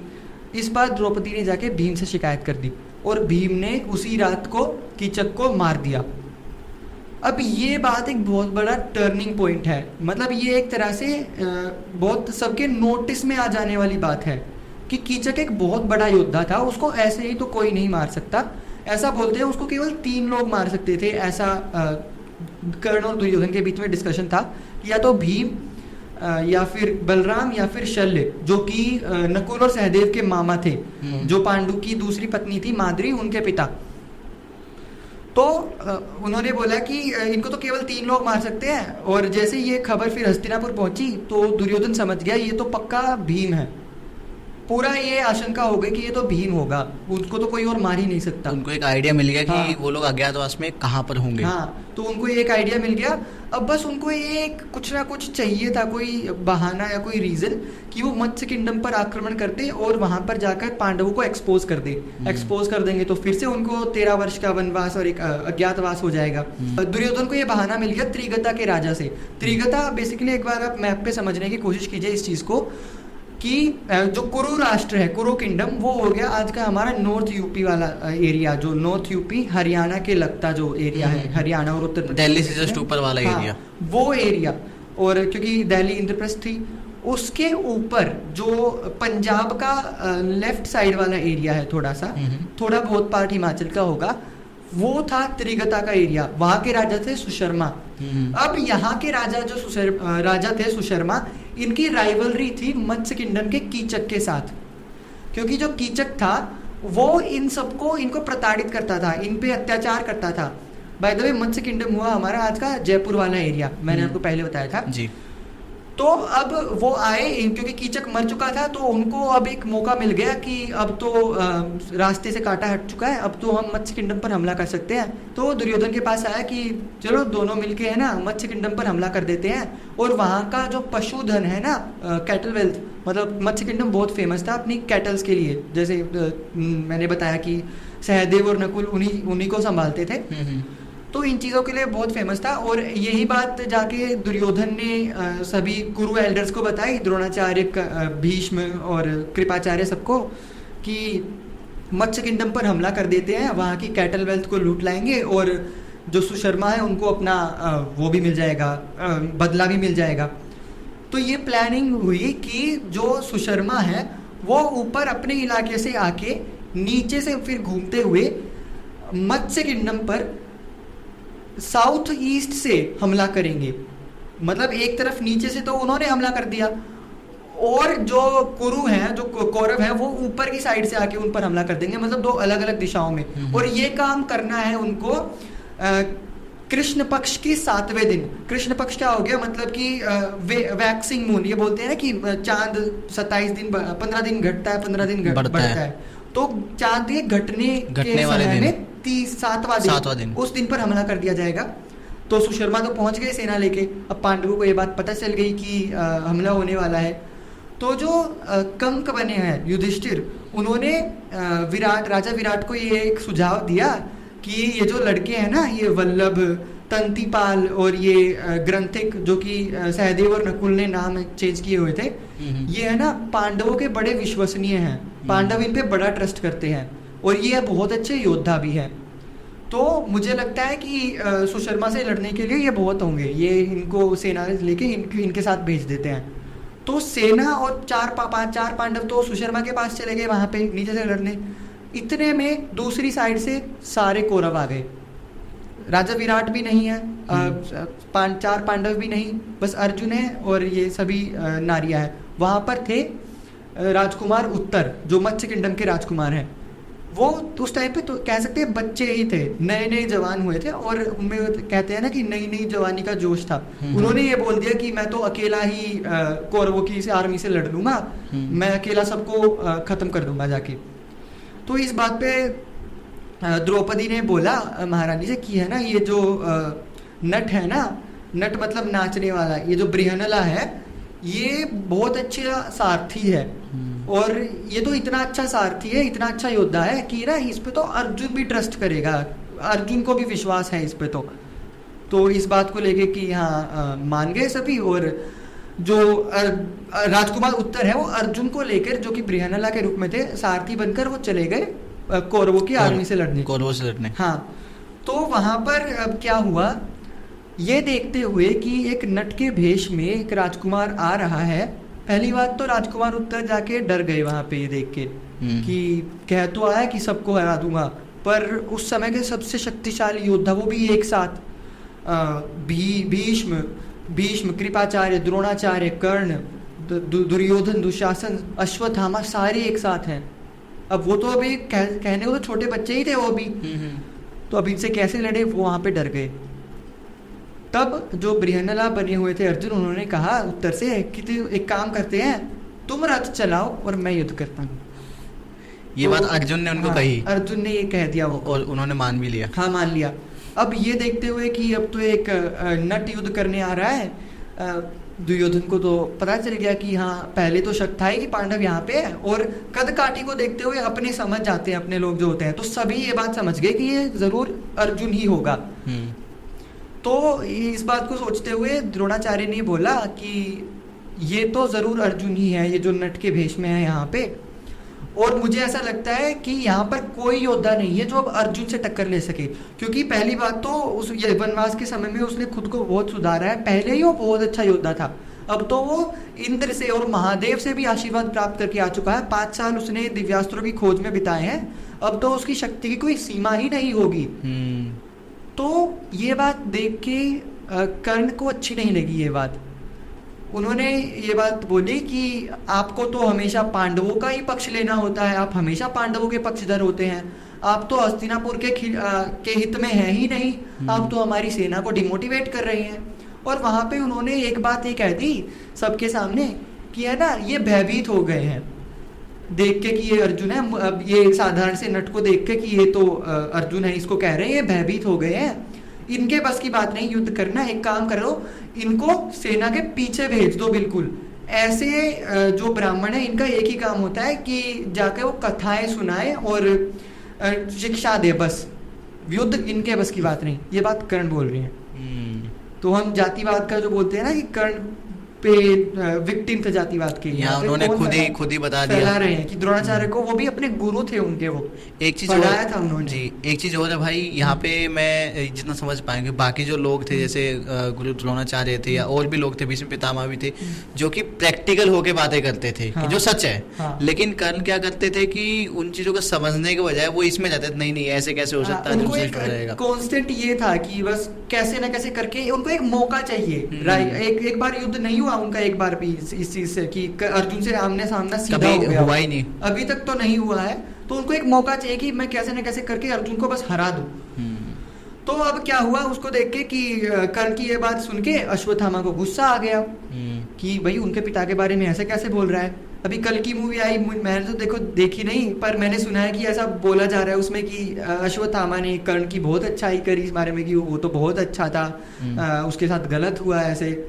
पर आप देखो यहाँ पे अश्वत्थामा को गुस्सा आया है और वो ये बोल रहे हैं कि जो साहसी योद्धा होते हैं ना, वो इस तरीके से बातें नहीं करते, केवल बातें नहीं बनाते कि मैं तो ऐसे कर दूं वैसे कर दूं। जो अगर तुम सच में कुछ कर सकते हो तो जाके करके दिखाओ ना। गंधर्वों के साथ युद्ध में तो तुम हार गए थे, तो तुम जाके लड़ना है तो तुम लड़के दिखाओ। और दूसरी बात ये कि मान लेते हैं चलो ये अर्जुन है, हम तो यहाँ पे मत्स्य किंगडम, मत्स्य राज्य पर हमला करने आए थे, वहाँ उनका पशुधन लेने आए थे। तो अगर ये अर्जुन है तो कोई रीजन ही नहीं रह जाता युद्ध करने का, क्यों करे अब युद्ध, तुम्हें करना है और इतना ही तुम्हें शक्तियों का अभिमान है तो जाओ तुम लड़के दिखाओ। तो ये बात उन्होंने बोल दी। वही कृपाचार्य भी अब सामने से एक बात बोल रहे कर्ण को कि तुम हमेशा बहुत अधीरता दिखाते हो युद्ध को लेके, कि तुम्हें चाहिए होता है कि हमेशा युद्ध करना है, पर युद्ध करने का एक सही समय होता है, एक सही स्थान होता है, और अभी के समय और स्थान को देख के मुझे नहीं लगता हमें युद्ध करना चाहिए। और दूसरी बात कि द्रोणाचार्य सही कह रहे हैं, तो जैसे द्रोणाचार्य को बोला वैसे ही कर्ण ने कृपाचार्य को भी बुरा भला कहने लगे। इस सब के बीच में दुर्योधन ने क्षमा मांगी कर्ण के बिहाफ पे, दुर्योधन द्रोणाचार्य और कृपाचार्य से। अब तक भीष्म सब एक म्यूट स्पेक्टेटर होके सब कुछ देख रहे थे, मतलब मौन होके सब देख रहे हैं। वो अब बोले कि पहली बात तो एक बात मैं तुम लोगों को बता दूं कि ये तो पक्का अर्जुन है, और दूसरी बात अगर अब अर्जुन सामने आया है तो मैं तुमको एक बात रिवील कर दूं कि इनका अज्ञातवास तो 5 महीने पहले ही खत्म हो चुका है। अच्छा, हाँ, तो अगर ये अर्जुन है भी तो इस बात से अब कोई अंतर पड़ता ही नहीं है। और दूसरी बात, हमने ये निश्चय लिया था कि हम यहाँ पे इस राज्य में युद्ध करेंगे, यहाँ पे इनका पशुधन हमने सुशर्मा को वादा किया हुआ है, तो अब युद्ध से पीछे तो नहीं हटा जा सकता, युद्ध तो करना होगा। और योद्धाओं का धर्म भी यही है कि एक बार युद्ध में पार्टिसिपेट लिया है तो एक बार पूरा करो उसको। और दूसरी बात, अश्वत्थामा ने यह भी बोला था कि अभी तक तो हम मत्स्य किंगडम की बाउंड्री तक क्रॉस नहीं किए हैं, हमने उनकी मत्स्य राज्य की सीमा तक क्रॉस नहीं की, और पशुधन लूटना और युद्ध करना तो दूसरी बात है। तो अब सबने ऐसे दुर्योधन ने सबको समझाया, थोड़ा सा कूल डाउन किया, और फिर युद्ध करने का समय आ गया। इस बार अर्जुन ने तो प्लान ये बना, सबने ये डिसाइड किया कि ना दुर्योधन जो है वो एक तरफ से जाके सारे पशुधन को लूट के चला जाएगा, इतने ये जो नट है, बृहन्नला जो भी है, ये अर्जुन है, इसको हम संभालते हैं। अर्जुन ने क्या बोला वहां पे कि उत्तर को कि जाओ पहले दुर्योधन की तरफ रथ लेके चलो। पहले वहां पे उनके साथ भिड़ंत हुई, ऐसे मतलब युद्ध चल रहा है, ऐसे डिटेल में तो जाएंगे नहीं, टाइम बहुत हो चुका है। मतलब उनका पूरा युद्ध चल रहा है, उन्होंने उनके साथ युद्ध किया, दुर्योधन को वहीं पे रोक दिया, दुर्योधन आगे नहीं जा पा रहे। अभी साथ के साथ दूसरे योद्धा आ गए हैं, सभी एक साथ टूट पड़े हैं अर्जुन पे, पर अर्जुन इतने अच्छे तरीके से युद्ध कर रहे हैं, कोई सामने नहीं टिक पाया। उन्होंने सबको इतने बुरी तरीके से घायल कर दिया, चाहे कर्ण हो गए, द्रोणाचार्य, भीष्म, कृपाचार्य, अश्वत्थामा, सबको इतनी बुरी तरीके से घायल कर दिया, मारा नहीं, क्योंकि वो मारना नहीं चाहते थे अपने अपनों को। और आखिरी में उन्होंने एक अस्त्र का प्रयोग करके सबको बेहोश कर दिया, कर्ण को भी। ना भीष्म, ना कर्ण, ना दुर्योधन, ना अश्वत्थामा, कोई अर्जुन को उस दिन रोक नहीं पाए। तो यहाँ पर मैं कह सकता हूँ ये एक ऐसा इंसिडेंट था जहाँ पर अर्जुन ने कर्ण को हरा दिया। हाँ, मतलब कर्ण तो कहते रहते थे कि मैं ऐसा कर दूंगा, मैं प्रतिज्ञा करता हूँ दुर्योधन को, वहाँ पर नहीं कर पाए, अर्जुन ने करके दिखा दिया। अर्जुन बोलते नहीं थे, अर्जुन ने करके दिखा दिया अर्जुन ने। अब ये एक इंसिडेंट था जो कि एक बहुत एक टर्निंग पॉइंट था इस बात को लेके, कि सबको पता चल गया था कि अर्जुन से तो जीतना मुश्किल है। अब पूरा विराट को युद्ध को भी, अज्ञातवास भी समाप्त हो चुका है। तो इसके बाद क्या है, अज्ञातवास समाप्त हो चुका है, पितामह भीष्म ने कहा था कि 5 महीने पहले ही समाप्त हो गया। तो अब इसके बाद क्या चल रहा था, एक बहुत ज़्यादा कॉन्स्टेंटली दूतों का ऐसे एक्सचेंज चल रहा था। एक बार दूत हस्तिनापुर जा रहे थे, एक बार दूत मत्स्य किंगडम आ रहे थे, क्योंकि अब पांडवों को क्या था, अपना राज्य चाहिए। शर्त उन्होंने पूरी करी, 13 वर्ष वनवास के भी हो गए, और उसमें 1 वर्ष जो कि अज्ञातवास का भी है, उन्होंने सही समय पे पूरा भी कर दिया। लेकिन जब पहली बार दूत आया तो पितामह भीष्म ने ये सबको ये कहा सभा में कि उन्होंने सही समय पे अपना पांडवों ने, अब एक तो द्यूत में हार गए थे, छल था, कुछ भी था, पर उन्होंने ये जो कंडीशन थी उसको पूरा किया। चाहते तो वो पहले भी युद्ध कर सकते थे, लेकिन अब उन्होंने ये चीज़ कंडीशन रखी है तो उनको उनका राज्य वापस दे देना चाहिए। ठीक है, तो इसके बाद कर्ण फिर से इसमें उठ खड़े हुए और फिर से विरोध करने लग गए कि ये सब तो झूठ है, इनका तो वनवास पूरा नहीं हुआ। और दुर्योधन को लेके बोलते हैं कि भयभीत हैं क्या हम अर्जुन से? मैं, मेरे पास परशुराम जी का दिया हुआ धनुष है, उनका दिया हुआ ब्रह्मास्त्र है, अर्जुन से किसको भय लगता है? और अब ये भय वाली बात पता है कहाँ से आई? सबसे पहले भेजा गया था संजय को मत्स्य किंगडम। तो मत्स्य में वहाँ पे श्री कृष्ण भी आए हुए थे अर्जुन के पास सभी। तो वो जब शिविर में बैठे हुए थे तो एक ऐसा इंसिडेंट आता है कि संजय देखकर डर गए। उन्होंने जाके देखा जब मत्स्य में वो गए कि एक बार मुझे मिलना है सबसे अर्जुन से, तो उन्होंने देखा कि अर्जुन और कृष्ण एक साथ बैठे हुए हैं, साथ में ही द्रौपदी और श्री कृष्ण की पत्नी सत्यभामा। मैंने लास्ट वीडियो में बताया था कि इनकी दोस्ती थी, द्रौपदी सत्यभामा और कृष्ण अर्जुन तो दोस्त थे ही। तो उनको देख के ऐसे वो योद्धा लग रहे हैं और ऐसा वो कह सकते हैं ना, तेज उनके मुख पे झलक रहा है। संजय ने कहा, आके बताया कि ऐसा लग रहा था जैसे साक्षात नारायण और इंद्र बैठे हैं, ऐसा लग रहा था देखने में।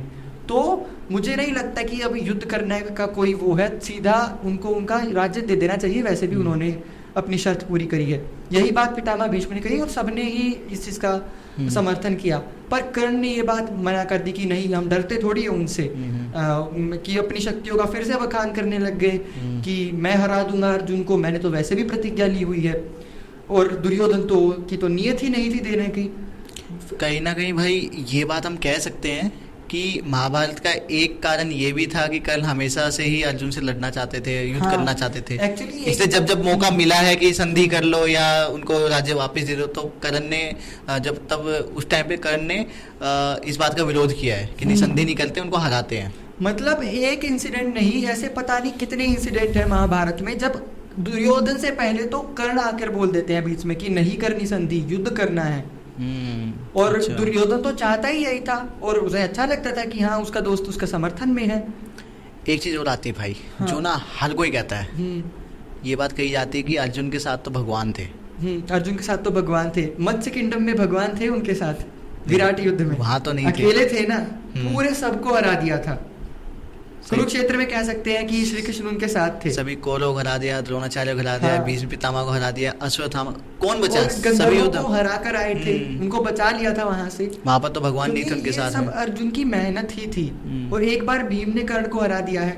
हालांकि देखो इन दोनों के अलावा तो किसी का भी मेंशन नहीं है, भीष्म मतलब भीम और अर्जुन के अलावा कोई और पांडव कर्ण के सामने नहीं टिक सकता था। इवन जब बाद में युद्ध हुआ तो कोई भी टिक नहीं पाया था कर्ण के सामने। पर इन दो योद्धा, ये एक तो भीम तो बराबरी की टक्कर थे, कभी कर्ण भारी थे कभी भीम।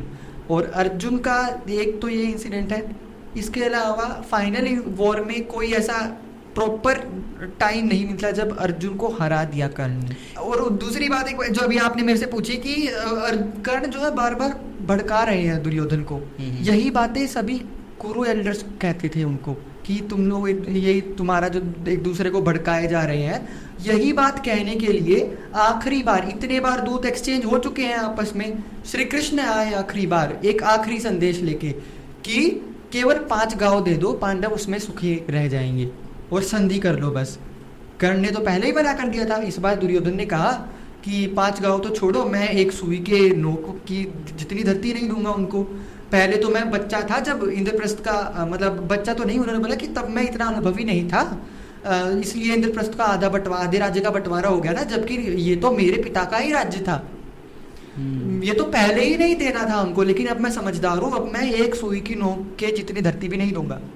ये चीज उन्होंने कही। तब श्री कृष्ण ने इतना बार कोशिश कर ली, उन्होंने देख लिया कि तो इसके दोस्त है। उन्होंने क्या कहा महाराज धृतराष्ट्र को, श्री कृष्ण ने, कि आप एक काम करो, अगर अपने कुल का सर्वनाश नहीं चाहते ना, तो आपका ये जो पुत्र है दुर्योधन और जो इसके जो ये साथी हैं जो इसको भड़काते रहते हैं, जो इसका ये एक काइंड ऑफ कहते हैं कि इनका जो ग्रुप है पूरा, दुशासन, शकुनी मामा, कर्ण, इन सबको बंदी बना लो, वरना ये आपके कुल का विनाश करवा के छोड़ेंगे। पर दुर्योधन ने तो ये बात गलत तरीके से ले ली। उसने तो बोला कि तुम क्या मुझे बंदी बनाओगे, मैं ही तुमको बंदी बना लेता हूँ, और श्री कृष्ण को बंदी बनाने चल दिए। और फिर आगे जो हुआ सब जानते हैं जी। वो पोएट्री भी बड़ी फेमस है कि विराट रूप दिखा दिया, फिर बाद में बोलते हैं कि अब हित वचन नहीं, अब रण होगा, जीवन या फिर मरण होगा। तो ये था। और ये एक और चीज़ है जो कि कर्ण बार बार भड़काते थे, जो महाभारत की स्टार्टिंग होती है ना, महाभारत को कैसे नरेट किया जा रहा है, कोई भी स्टोरी उसको नरेट किया जाता है, तो नरेट कैसे किया जा रहा है कि जो पांडव अर्जुन के पोते थे परीक्षित, उनका जो बेटा था, परीक्षित की मृत्यु हो चुकी तक्षकनाग के डसने की वजह से। उसके बाद जन्मेजय को बहुत क्रोध था सभी नागों पे, और उन्होंने एक सर्प यज्ञ करवाया जिसमें सभी नागों की आहुति दी जानी थी। तो उस यज्ञ में वेद व्यास जी द्वारा रचित महाभारत को सभी ऋषियों ने जन्मेजय को सुनाया था। और उस सभा में, उस यज्ञ में उग्रश्रवा नाम के ऋषि थे, जिन्होंने बाद में जाके वो पूरी कथा जो वो सुन के आए नैमिषारण्य में अपने शिष्यों को सुनाई। और ये कथा शुरुआत करने से पहले उन्होंने क्या बताया कि इस पूरे, उन्होंने ये एक मेटाफर बताया काइंड ऑफ, कि जो पांडव है वो क्या दर्शा रहे हैं। युधिष्ठिर को बताया कि ये तो एक पेड़ मान लो, धर्म का पेड़ है, ऐसे उसको उस पे अभी नहीं जाते। इनके बारे में क्या बताया, कर्ण, दुर्योधन और शकुनी के बारे में उन्होंने बोला कि दुर्योधन जो है ना, महाभारत का रूट कोष जो है, दुर्योधन जो है वो एक रोष और क्रोध का बहुत बड़ा पेड़ है। उस पेड़ का तना है कर्ण, उसकी शाखाएं हैं शकुनी, उस पर लटकते पत्ते और फल है दुशासन, और उस पेड़ की जो जड़ें हैं ना वो है धृतराष्ट्र। तो अब आप इस चीज से समझ सकते हो कि दुर्योधन को जितना भी बढ़ावा मिलता था किसकी वजह से, शकुनी और कर्ण को बताया उस पेड़ का तना है कि कर्ण, दुर्योधन का पूरा विश्वास ही इसी बात पे टिका हुआ है कि कर्ण की है, उसकी तरफ, कर्ण उनकी साइड है। हाँ, शकुनी ने तो चालें चली ही है यहाँ पे, और रूट बता दिया कि इसकी जड़ है, इसका कारण है धृतराष्ट्र का मोह अपने पुत्र की तरफ, कि वो उसकी ये जो बुरे कर्म किए जा रहा है इस पर अंकुश नहीं लगा रहे उसकी हरकतों पे। यही बात श्री कृष्ण ने बोली थी वहां पे, ठीक है। पर जाने से पहले श्री कृष्ण ने एक आखिरी बार कोशिश की कि युद्ध को कैसे न कैसे टाला जा सके।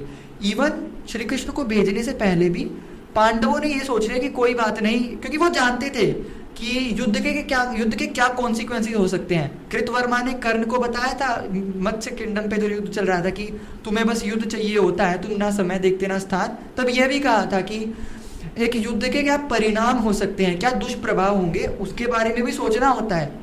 और क्या क्या हुआ महाभारत के युद्ध के बाद आप जानते हैं, मैंने लास्ट टाइम बताया था कि 3 पीढ़ियों को उसका अर्जाना भुगतना पड़ा था। 18 अक्षोहिणी सेना लड़ी थी, उसमें कम से कम 47 लाख योद्धा लड़े थे, 3 पीढ़ियां खत्म हो गई थी उस समय की। तो श्री कृष्ण ने एक आखिरी कोशिश की कि अब तो युद्ध होना ही है, पर एक आखिरी कोशिश करते हैं उस योद्धा को इस तरफ सही रास्ते पर ले जाने की जिसको अपनी असली पहचान का नहीं पता। कौन? कर्ण। उन्होंने जाकर कर्ण को बुलाया, वहाँ से जाने से पहले उनसे मिले और उनसे बोला कि क्या तुम जानते हो कि तुम्हारी असलियत क्या है, तुम्हारी असली पहचान क्या है, तुम कौन हो। तो ये थोड़ी शॉकिंग सी चीज़ है, पर कर्ण ने बोला हाँ मैं जानता हूँ कि मैं कुंती का बड़ा पुत्र हूँ। तो श्री कृष्ण ने कहा है कि हमारे शास्त्र कहते हैं कि विवाह से पहले अगर कोई पुत्र उत्पन्न हुआ है तो उस पुत्र पर अधिकार होगा उस पिता का, मतलब उस व्यक्ति का जिससे उस कन्या का बाद में विवाह हो। तो इस हिसाब से शास्त्रों के मत के अनुसार तुम ही पांडवों के सबसे बड़े भाई हो। सबसे बड़े भाई हो। ऐसा नहीं कि पांडु के बेटे नहीं थे तो कर्ण का अधिकार नहीं। शास्त्र इसी चीज की अनुमति देते हैं कि तुम्हें ही राज्य मिलना चाहिए। तुम एक बार बोलो, तुम एक बार अब पांडवों की तरफ आ जाओ, और ऐसा क्या है जो तुम लोग नहीं आपस में जीत सकते हो। तो वहाँ पे कर्ण तो ये बात जानते थे। तब वहाँ पे कर्ण ने एक बड़ी ही शॉकिंग सी चीज़ रिवील करी कि मैं जानता हूँ कि मैं कुंती का बड़ा पुत्र हूँ, और मैं ये भी जानता हूँ कि पांडवों को अगर ये पता चला तो वो युद्ध नहीं करेंगे। तो इसलिए मेरी आपसे ये प्रार्थना है कि आप उनको नहीं मत बताना जाके कि मैं उनका बड़ा भाई हूँ, वरना वो युद्ध नहीं करेंगे। और वो एक और चीज़ बताते हैं कि मुझे कुछ समय से बहुत बुरे सपने आ रहे हैं और कुछ संकेत मिल रहे हैं प्रकृति में, ये पूरे जो तारा मंडल है इसमें ग्रह नक्षत्र क्या की दिशा क्या बता रही है कि दुर्योधन ये युद्ध हार जाएगा। मुझे दिख रहा है कि दुर्योधन ये युद्ध हारने वाला है और मुझे कुछ अच्छे सपने भी नहीं आ रहे, तो ये इस चीज़ का है। लेकिन अब मैं अपनी साइड नहीं बदलूंगा। जो भी आप मैंने सुख भोगे हैं ये दुर्योधन की वजह से हैं, तो पर मैं यहाँ पे अपना पक्ष नहीं बदलूंगा।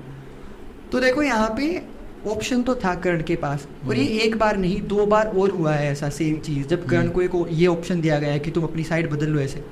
पर या तो आप लॉयलिटी कह लो दुर्योधन के प्रति कि वो एक अच्छे मित्र थे, या फिर एक नजरिया ये हो सकता है कि वो कह रहे हैं कि पांडवों को भी मत बताना, क्योंकि वो चाहते हैं कि युद्ध हो, कोई जीते। वो उनको दिख गया है कि उनको ये पता है कि अगर युद्ध नहीं होगा तो जो दुर्योधन है वो भी बच जाएंगे, राज्य भी बच जाएगा और युद्ध भी नहीं होगा। लेकिन वो चाहते हैं कि मेरे को मौका मिले कि मैं अर्जुन से लड़ूं किसी भी तरीके से। तो देख रहे हो उनकी जो अधीरता है इस चीज को लेकर कि मुझको खुद को प्रूव करना है, ये पूरे टाइम दिखी। ऐसे ही आखिरी बार कुंती ने ट्राई किया श्री कृष्ण के बाद। वो आई एक दिन जो अर्जुन कर्ण जो है गंगा किनारे थे, तो अपने वही वैदिक रिचुअल्स करने के बाद सूर्य की प्रार्थना करने के बाद तो वो वहाँ पे गई उनके पास और उन्होंने ये सब बता दिया कि तुम मेरे ही पुत्र हो। और ऐसा क्या है, उन्होंने ये बात मेंशन की कि तुम कौरव पांडवों की तरफ आ जाओ, तुम उनके सबसे बड़े भाई हो, और ऐसा क्या है कि जो तुम और अर्जुन एक साथ मिलकर ना अर्जित कर पाओ, सबसे बड़ी महाशक्तियों में हो तो। तब कर्ण ने ये कहा, हाँ तब जब कुंती आई थी वहाँ पे तो कर्ण ने एक बड़ी थोड़ी सी द्रवित करने वाली बात है कि उन्होंने बोला था कि राधे का प्रणाम स्वीकार करे, कि इस राधा के पुत्र का प्रणाम स्वीकार करे, उनकी माँ का नाम राधा था। तब कुंती ने बोला था कि तुम राधा के नहीं, तुम मेरे पुत्र हो। फिर उन्होंने ये बात बताई कि तुम पांडवों की तरफ आ जाओ। तब कर्ण कहते हैं कि जब मेरा जन्म हुआ तब तो आपने मुझे त्याग दिया, एक क्षत्रिय की भांति मुझे बड़ा होना चाहिए था, आपको मेरा लालन पालन करना चाहिए था, लेकिन आपने तो मुझे त्याग दिया। और अब आप चाहती हैं कि मैं अब जो रिश्ते मैंने बनाए पहले, जो भी आज मेरे पास है दुर्योधन की वजह से है, अब मैं उन रिश्तों को त्याग कर नए रिश्ते बना लूं, मैं पांडवों की तरफ हो जाऊं, मतलब जो कौरव है उनसे उनकी तरफ ना रहूं। मैं तो ऐसा नहीं करूंगा, उन्होंने साफ मना कर दिया। और पर कहते हैं ना कि दानवीर तो वो थे, अपनी माँ को भी खाली हाथ उन्होंने भेजा नहीं। उन्होंने ये वादा दे दिया कि आपके 5 पुत्र तो जीवित रहेंगे, अर्जुन को छोड़कर मैं किसी भी पांडव को नहीं मारूंगा। तो देख रहे हो ये सारा जितना भी कुछ हो रहा है केवल दुर्योधन की राइवलरी नहीं है, ये साथ में इन्वॉल्वमेंट कर्ण की वो एक इच्छा है कि मेरे को उससे खुद को बेटर प्रूव करना है, जो कि मुझे नहीं पता कि किस हद तक उसको सही कहा जा सकता है। ऐसे ही फिर बाद में युद्ध शुरू होने वाला हो रहा था, तो मैंने आपको बोला था कि कर्ण को गुस्से में अंकुश नहीं रहता था अपनी मतलब क्या बोल रहे हैं वो इस बात पे। उन्होंने, मैंने पहले भी बता दिया कि कृपाचार्य द्रोणाचार्य के साथ बदतमीजी कर चुके हैं। अब जब युद्ध शुरू होने वाला है तो जो दुर्योधन है उसने सभी अपने योद्धाओं को बुलाया, तो क्या है लिस्ट बनाई जाती है, अरेंज किया जाता है सभी योद्धाओं को उनकी योग्यता के हिसाब से। तो भीष्म ने है जो सभी योद्धाओं को वो लिस्ट में अरेंज कर रहे थे, उनकी जितनी उनकी स्किल्स है कैपेबिलिटीज है, तो वो कहते हैं वहाँ पे उन्होंने ना कर्ण को अतिरथी भी नहीं बनाया। अब ये अलग अलग पोस्ट होती है कि अतिरथी, रथी, महारथी, और फिर होता है कि महारथी, ऐसे 7-8 पोस्ट होती है। उन्होंने कर्ण को अतिरथी भी नहीं समझा कि उनकी शक्तियों में इतना भी उनकी क्षमता में नहीं समझा। तो कर्ण को ये बात बुरी लग गई। कर्ण को ये चीज़ें नहीं बर्दाश्त होती थी कि कोई उनको डाउट करे, उनकी शक्तियों पे डाउट करे। तो उनसे कहने लग गए कि आप तो मुझ पे ऐसे डाउट कर रहे हो, क्या आप सच में पांडव, वही जो क्या धृतराष्ट्र को बोली थी जब इंद्रप्रस्थ का बंटवारा होने वाला था, तो उन्होंने ये बात बोली थी, यही सेम बात फिर से कह डाली कि क्या आप सच में कौरवों की तरफ हो, क्या आप सच में महाराज धृतराष्ट्र की तरफ हो, क्योंकि आप तो हमारी सेना का मनोबल तोड़ रहे हो और आपको पता ही क्या है इन सब के बारे में, कि मेरी क्षमता के बारे में।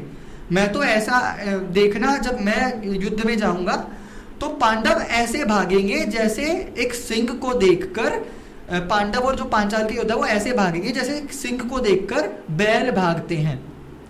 वो बोलते हैं कि मैं पांडवों पे ऐसे टूट पड़ूंगा जैसे एक सांप पर एक गिद्ध टूट पड़ता है। तो मतलब ऐसे ही करके वो अपनी शक्तियों का बखान करने लग गए। और फिर भीष्म ने बोला, भीष्म को भी गुस्सा आ गया पितामह को।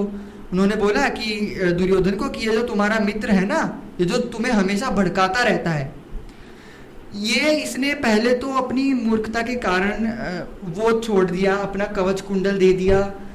ये फिर ये वचन भी दे के आ गया है कि मैं इनको नहीं मारूंगा, मतलब अर्जुन के अलावा किसी को भी नहीं मारूंगा।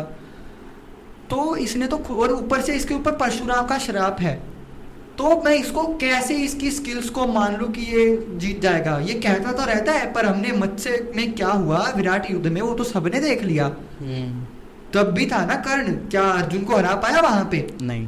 लेकिन कर्ण को ये बात बुरी लग गई, तो उन्होंने बोला कि मेरी तो इतनी क्षमता है, एक काम करता हूँ, यदि ऐसा ही है ना तो मैं युद्ध ही नहीं लड़ता जब तक आप कमांडर हो। उन्होंने बोला कि जब तक आप सेना के सेनानायक रहेंगे भीष्म को, कि मैं युद्ध ही नहीं लड़ूंगा। मतलब यहाँ पे फिर से एक बात दिख रही है कि कर्ण के लिए युद्ध ज्यादा इंपॉर्टेंट है, जो कि दुर्योधन के लिए ज्यादा इंपॉर्टेंट है कि पांडवों को हराना। कर्ण के लिए युद्ध ज्यादा इंपॉर्टेंट है या फिर अपनी सेल्फ रिस्पेक्ट और वो अर्जुन को हराना। यहाँ पे फिर से उन्होंने प्रायोरिटाइज कर दिया उस चीज को जी। फिर ये एक इंसिडेंट हुआ था। फिर मतलब जो युद्ध के 10वें 11वें दिन जब पितामह भीष्म को बाणशैया पे लेटा दिया गया, तो ये तीसरी बार एक इंसिडेंट आता है जब कर्ण को एक मौका मिला था अपनी साइड चेंज करने का। वो आखिरी में रात हो चुकी थी, वो गए भीष्म के पास, और जो पितामह भीष्म बाणशैया पे लेटे थे, उनकी ऐसी दुर्दशा देख के कर्ण का भी हृदय द्रवित हो गया। वो भी सोचने लगे कि सदी का महान योद्धा की क्या हालत है, वो किस तरह भूमि में बाणशैया पे है अभी। उन्होंने बोला कि इस तुच्छ राधे का प्रणाम स्वीकार करे पितामह। राधे मतलब राधा का पुत्र, इस राधा के पुत्र का प्रणाम स्वीकार करे, मतलब और तुच्छ भी बोला इसे। तो पितामह क्या कहते हैं कि तुम राधे नहीं हो, ना तो तुम तुच्छ हो और ना ही तुम राधे, तुम कौन्तेय हो, सबसे बड़े पांडव। मैं जानता हूँ ये बात।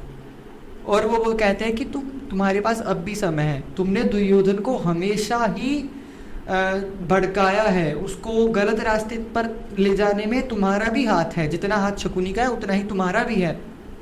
एक आखिरी बार तुम पांडवों को जाके बता दो कि तुम उनके बड़े भाई हो। वो युद्ध नहीं करेंगे, वो जिता देंगे तुमको, तुम राजपाट तुम्हारा होगा सब, राइटफुली ये सब तुम्हारा ही है। फिर से कर्ण ने मना कर दिया, यही बातें कहते हुए जो कुंती, माता कुंती को और श्री कृष्ण को कही थी। तो पितामह भीष्म को भी दिख गया कि अब तो युद्ध शुरू तो हो ही चुका है, अब इन दोनों के द्वंद्व को रोकना असंभव हो चुका है, अब कोई नहीं रोक पाएगा। बीच बीच में एक और चीज हो रही थी कि कर्ण है ना, जो अपनी जो वास्तविक शक्ति इंद्र से मिली हुई थी उसका प्रयोग नहीं कर रहे थे। अब ये बात पता नहीं क्यों ऐसा बोल रहे थे वो, कि मैं पता नहीं किसी ना किसी चीज़ में उलझ जाता हूँ और मेरा ध्यान भटक जाता है, मैं कर नहीं पा रहा। ये कोई शायद दैविक शक्ति है जो रोक रही है, लोग कह सकते हैं, ऐसा बताया गया है। अब लोग इसमें कह सकते हैं शायद श्री कृष्ण की माया हो, बट ऐसा एक्सप्लिसिटली तो ये बात मेंशन नहीं है। तो वहाँ पे फिर आगे क्या होता है, जब वो ऐसे प्रयोग नहीं करते हैं, जयद्रथ को भी अर्जुन ने मार दिया था जब अभिमन्यु के साथ हुआ, ये गलत हुआ था, जयद्रथ को मार दिया अभिमन्यु के साथ हुआ, तो जो अभिमन्यु के साथ हुआ ये गलत हुआ। अर्जुन ने बदला भी ले लिया, 14वें दिन जयद्रथ को मार दिया और कर्ण की आंखों के सामने मारा, जबकि उन्होंने कहा था कि जयद्रथ को संरक्षण देंगे। तो इसके बाद शाम के समय में फिर से एक भिड़ंत होती है, मतलब वर्बल फाइट होती है एक कृतवर्मा के साथ। इस बार वो बोलते हैं कि तुम अपनी इन शक्तियों का प्रयोग क्यों नहीं कर रहे हो, ऐसा ही तुम कहते रहते हो कि मैं तो ये कर दूंगा वो कर दूंगा, तुम तो अभी तक अर्जुन से जीत भी नहीं पाए हो, और इससे पहले तो तुम 2-3 बार भीम से भी हार चुके हो। भीम को उन्होंने युद्ध में कई बार जो डुअल्स होते थे तो भीम से वो हार चुके थे, उतनी बार उन्होंने भीम को भी हरा दिया था, पर अर्जुन से अभी एक प्रॉपर डुअल नहीं हुआ था जिसमें वो जीत पाए। तो क्या हुआ था लास्ट में, फिर वो कहते हैं कृतवर्मा कि तुम इसका प्रयोग क्यों नहीं कर रहे हो, और दूसरी बात तो क्या कहने लगे, तुम उसका प्रयोग नहीं कर रहे और तुम क्या चाहते हो, तुम वैसे तो कहते रहते हो कि मुझे दुर्योधन का भला चाहना है और तुम अपनी शक्तियों का नहीं प्रयोग कर रहे, क्या बात है।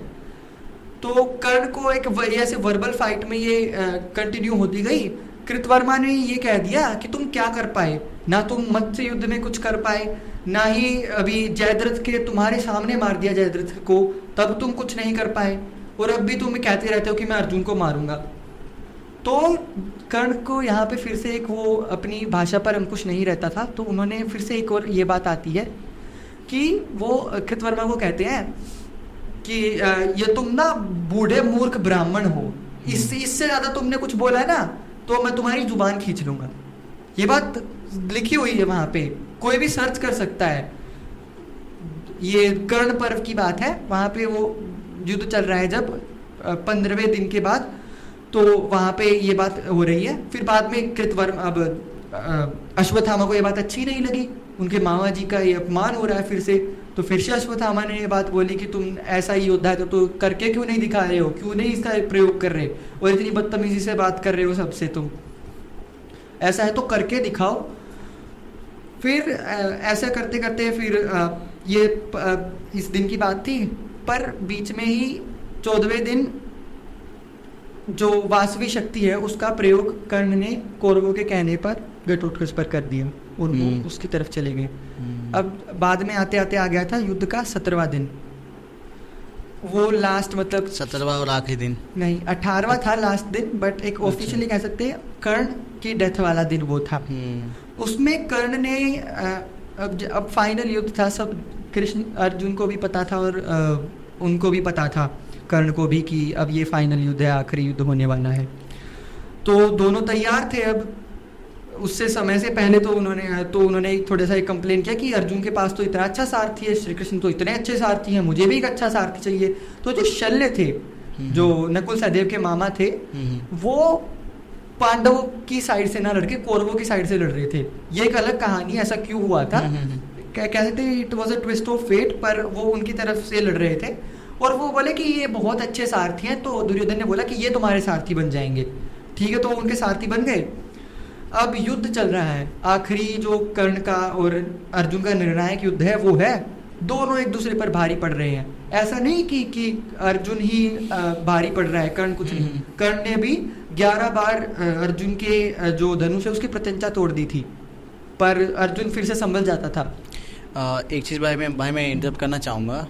मैंने ऐसा सुना है काफ़ी लोगों से कि कर्ण ने ना काफ़ी बार उन पर प्रहार किया था, ठीक है, बाणों से, अपने अस्त्रों से, लेकिन हो क्या रहा था, रीज़न ये था कि अर्जुन के युद्ध के ऊपर ना हनुमान जी थे, ध्वज के रूप में बैठे थे।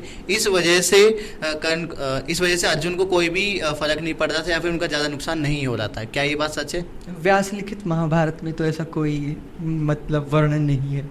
मतलब किस चीज़ का वर्णन नहीं है? हनुमान जी का वर्णन नहीं है, ध्वजा वाली बात का वर्णन नहीं है, और नहीं ये बात की ये क्या कहते हैं कि 9 हाथ पीछे वही फेंक देते थे रथ को उनके प्रहार, और पर हनुमान जी की वजह से अर्जुन का रथ केवल 2 हाथ पीछे जाता था। और एक और बात और की जाती है कि हनुमान जी जैसे फिर युद्ध खत्म हुआ, हनुमान जी जैसे ही हटे वहां से ध्वज के रूप में, तभी उनका जो रथ है एकदम टूट गया।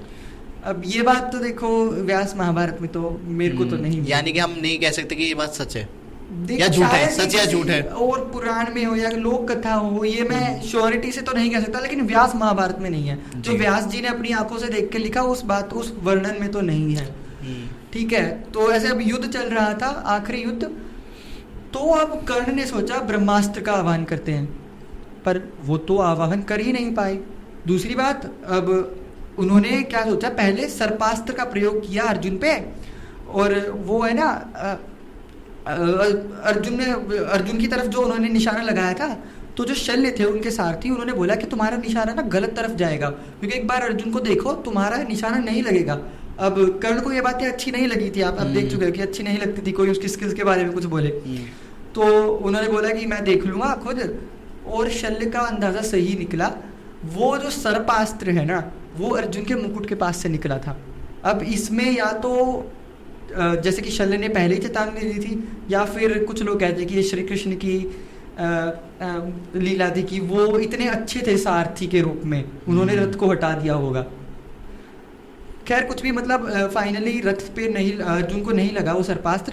फिर कर्ण ने सोचा कि ब्रह्मास्त्र का आह्वान करते हैं, पर उन शक्तियों को भूल गए। और उन्हें फिर परशुराम जी की बात याद आई कि जब तुम्हारी मृत्यु समीप होगी ना, तो तुम ये जो छल से प्राप्त की हुई तुमने विद्या है, ये तुम्हारे किसी काम नहीं आएगी। कन्या समझ गए थे मृत्यु आ गई है। अब मृत्यु आ गई, तो आखिरी में कहते हुए ये उनको दिख गया कि ये तो मृत्यु का समय है। कर्ण ने बोला सबके सामने कि जो लोग धर्म का पालन करते हैं ना, धर्म उन्हीं का साथ नहीं देता। मैंने सारा मतलब बेसिकली मीन टू से कि जो मैंने तो हमेशा धर्म का साथ दिया और धर्म ने आखिरी बार मुझे ही नहीं, मेरा ही साथ नहीं दिया। अब यहाँ पे आ गया श्री कृष्ण को गुस्सा। उन्होंने बोला तुम्हें अब याद आ गया धर्म के बारे में? कितने दुर्भाग्य की बात है कि तुम्हें अब धर्म याद आ गया। जब भरी सभा में द्रौपदी का अपमान हो रहा था तब तुमने कुछ नहीं बोला। तुमने उसको इतने लोगों के बीच में ये बोला कि तुम इनमें से, पांडव तो तुमको हार गए, इनमें से किसी एक को तुम अपना पति चुन लो। अभिमन्यु को छल से मारा गया तब तुम्हारा धर्म कहाँ था? लाक्षागृह का षड्यंत्र रचा गया तब तुम्हारा धर्म कहाँ था? पांडवों को छल से उनका राज्य छीन कर कहा दिया गया, मतलब उनका राज्य छीन लिया गया, तब तुम्हारा धर्म कहाँ था? तुम अब धर्म की बात कर रहे हो। इन सबको याद करते हुए अर्जुन को भी याद आएगा कि उनके साथ कितना गलत हुआ है और उनका कहते हैं कि एक एक रग गुस्से से उबल गई। श्री कृष्ण ने कहा अर्जुन से कि अब इस पे दिव्यास्त्रों से प्रहार करो। इतने में क्या था कि जो कर्ण के रथ का पहिया था ना, सर्पास्त्र के वाली टाइम की बात है, वो धस गया था। तो वो नीचे उतरे और वो अर्जुन से कहने लगे कि यदि तुमने धर्म का पालन करते हो ना तो मुझ पे ऐसे प्रहार मत करना निहत्थे पर। तो इतने में श्री कृष्ण ने उनको पूरा बताया कि तुमने कितना ही धर्म का पालन किया, जो तुम अब बोल रहे हो कि धर्म ने तुम्हारी रक्षा नहीं की। द्रौपदी ने धर्म का पालन किया, धर्म ने की उसकी रक्षा। तुम अब ये बोल रहे हो, इतने तुम हर अधर्म में इन्वॉल्व थे और अब तुम बोल रहे हो कि धर्म की बात याद आ गई तुमको। तो श्री कृष्ण ने कहा कि मारो इसको, दिव्यास्त्र से मारो। तो ये बात सुन के कर्ण ने धनुष उठा लिया। ये बात देखो मेंशन है एक्सप्लिसिटली कि कर्ण के हाथ में फिर उन्होंने धनुष उठा लिया। बेशक रथ के नीचे थे पर उन्होंने धनुष उठा लिया। और तब अर्जुन ने दिव्यास्त्र मारा और वो कर्ण के मतलब गले पर लगा और वहीं पर कर्ण की मृत्यु हो गई। ऐसा कहा जाता है कि कर्ण जब निहत्ते थे उस दौरान अर्जुन ने उन पर प्रहार किया। देखो ये रथ पहिया फंसने वाली बात है ना, रथ का वो तो फंसा था, रथ के नीचे तो थे वो, पर निहत्ते थे, उनके पास अस्त्र तो था, धनुष तो था, वो अलग बात है, वो अपनी सारी विद्याएं भूल गए थे। और ये दूसरी बात ये आती है कि कर्ण के साथ गलत हुआ। अगर सुनो जैसे लेकिन एक बात और है कि अगर वो निहत्ते थे या फिर वो अपनी विद्या भूल गए थे तो इसमें अर्जुन की गलती थोड़ी है। और अब बोल रहा मान लो एक पॉइंट ऑफ व्यू के हिसाब से मान लेते हैं एक बार कि निहत्ते पे वार किया, जबकि ऐसा नहीं मेंशन्ड है, एक्सप्लिसिटली बताया गया कि उनके हाथ में उन्होंने धनुष उठा लिया था तब। तो मान लो एक बार को उन्होंने नहीं निहत्ते पे वार किया। अभिमन्यु के साथ क्या हुआ था? पितामह भीष्म के मरने के बाद एक है ना सेट ऑफ रूल्स सभी दोनों पक्षों ने सेट किए थे कि कुछ कुछ ये चीजें होंगी, निहत्ते पे वार नहीं होगा, कोई योद्धा जो घायल हो उस पे वार नहीं होगा, और जो जितने भी दिन के बाद युद्ध नहीं होगा, कोई भी जो खाना पहुंचाने वाले या फिर जो चिकित्सक है उन पे कोई हानि नहीं पहुंचाएगा। लेकिन पितामह भीष्म के मरने मतलब बाणशीय पे जाने के बाद एक भी रूल का पालन नहीं हुआ। अभिमन्यु के साथ क्या हुआ? 6 योद्धा एक साथ टूट पड़े उन पे, और ये एक रूल में ये चीज मेंशन थी कि बराबर वाले लोग एक दूसरे से बराबरी वाले ही युद्ध करेंगे। हाथी सवार से, घुड़सवार से, रथ वाले से, और जो निहत्थ पैदल सैनिक है वो पैदल सैनिक से अपनी योग्यता के हिसाब से युद्ध करेंगे। पर क्या हुआ अभिमन्यु के केस में? ऐसा नहीं। पहले तो वो ऐसे युद्ध चक्रव्यूह में घुसने के बाद इतना घायल था, घायल सैनिक पे युद्धवार हुए, उसके जितने भी अस्त्र वो उठा रहा था सबको तोड़ दिया गया, और फिर आखिरी में जब पहिया उठाया, निहत्ता था, फिर तब पहिए को भी तोड़ने के बाद कर्ण ने तोड़ दिया और पीछे से दुशासन के पुत्र ने उस पर सिर पे वार किया। क्या कर्ण इन्वॉल्व नहीं थे इस चीज में? और दूसरी बात यह है कि कर्ण का मरना तो ये तो उनके साथ अनफेयर हुआ। हम कहते हैं ना कि धर्मो रक्षति रक्षित है, कि धर्म की जो रक्षा करते हैं धर्म उनकी रक्षा करता है। धर्म क्या है श्री कृष्ण के हिसाब से? यहाँ पे आप एक बार पूरा समझने की कोशिश करो कि धर्म यहाँ पे वो एक परिभाषा, ये एक डेफिनेशन है धर्म की, कि धर्म वो एक्शंस हैं, वो एक ड्यूटीज हैं that are to be uphold, मतलब एक व्यक्ति को धारण करनी होती है, दैट सस्टेन्स, मतलब वो एक सस्टेनेबिलिटी को प्रमोट करे। सस्टेनेबिलिटी किस चीज की? Sustainability of society, sustainability in the harmony with nature, मतलब नेचर के साथ सस्टेनेबिलिटी रहे, और मतलब समाज में हार्मनी रहे, एक बैलेंस बना रहे, लॉ एंड ऑर्डर सोसाइटी में बना रहे। पर एक बात बताओ, एक तो इतनी सारी चीज़ें श्री कृष्ण ने गिनवा दी खुद से, ये मैंने कुछ भी अपनी तरफ से नहीं किया, जो जो बोला था उन्होंने सही वही सब बताया। श्री कृष्ण ने इतनी चीज़ गिनवा दी कि कर्ण ने यहाँ धर्म किया।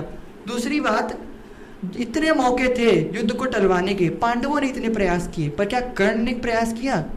नहीं। क्या ये सोसाइटी के हित के लिए था ये युद्ध? नहीं। ये क्या ये सबसे बड़ा अधर्म नहीं था? तो कर्ण का ये कहना कि उन्होंने अधर्म तो श्री कृष्ण ने भी किया था, तो ये तो काइंड ऑफ बैलेंस करने के लिए श्री कृष्ण ने कोई भी एक्शन किया, शायद छल किए, पर मोटिव क्या था उस चीज के पीछे? बैलेंस, सस्टेनेबिलिटी, कि समाज का उद्धार हो। तो वो धर्म ही तो हुआ फिर, छल कहाँ से हो गया? उनके छल तो मतलब एक मोटिव बहुत मैटर करता है धर्म की बातों में।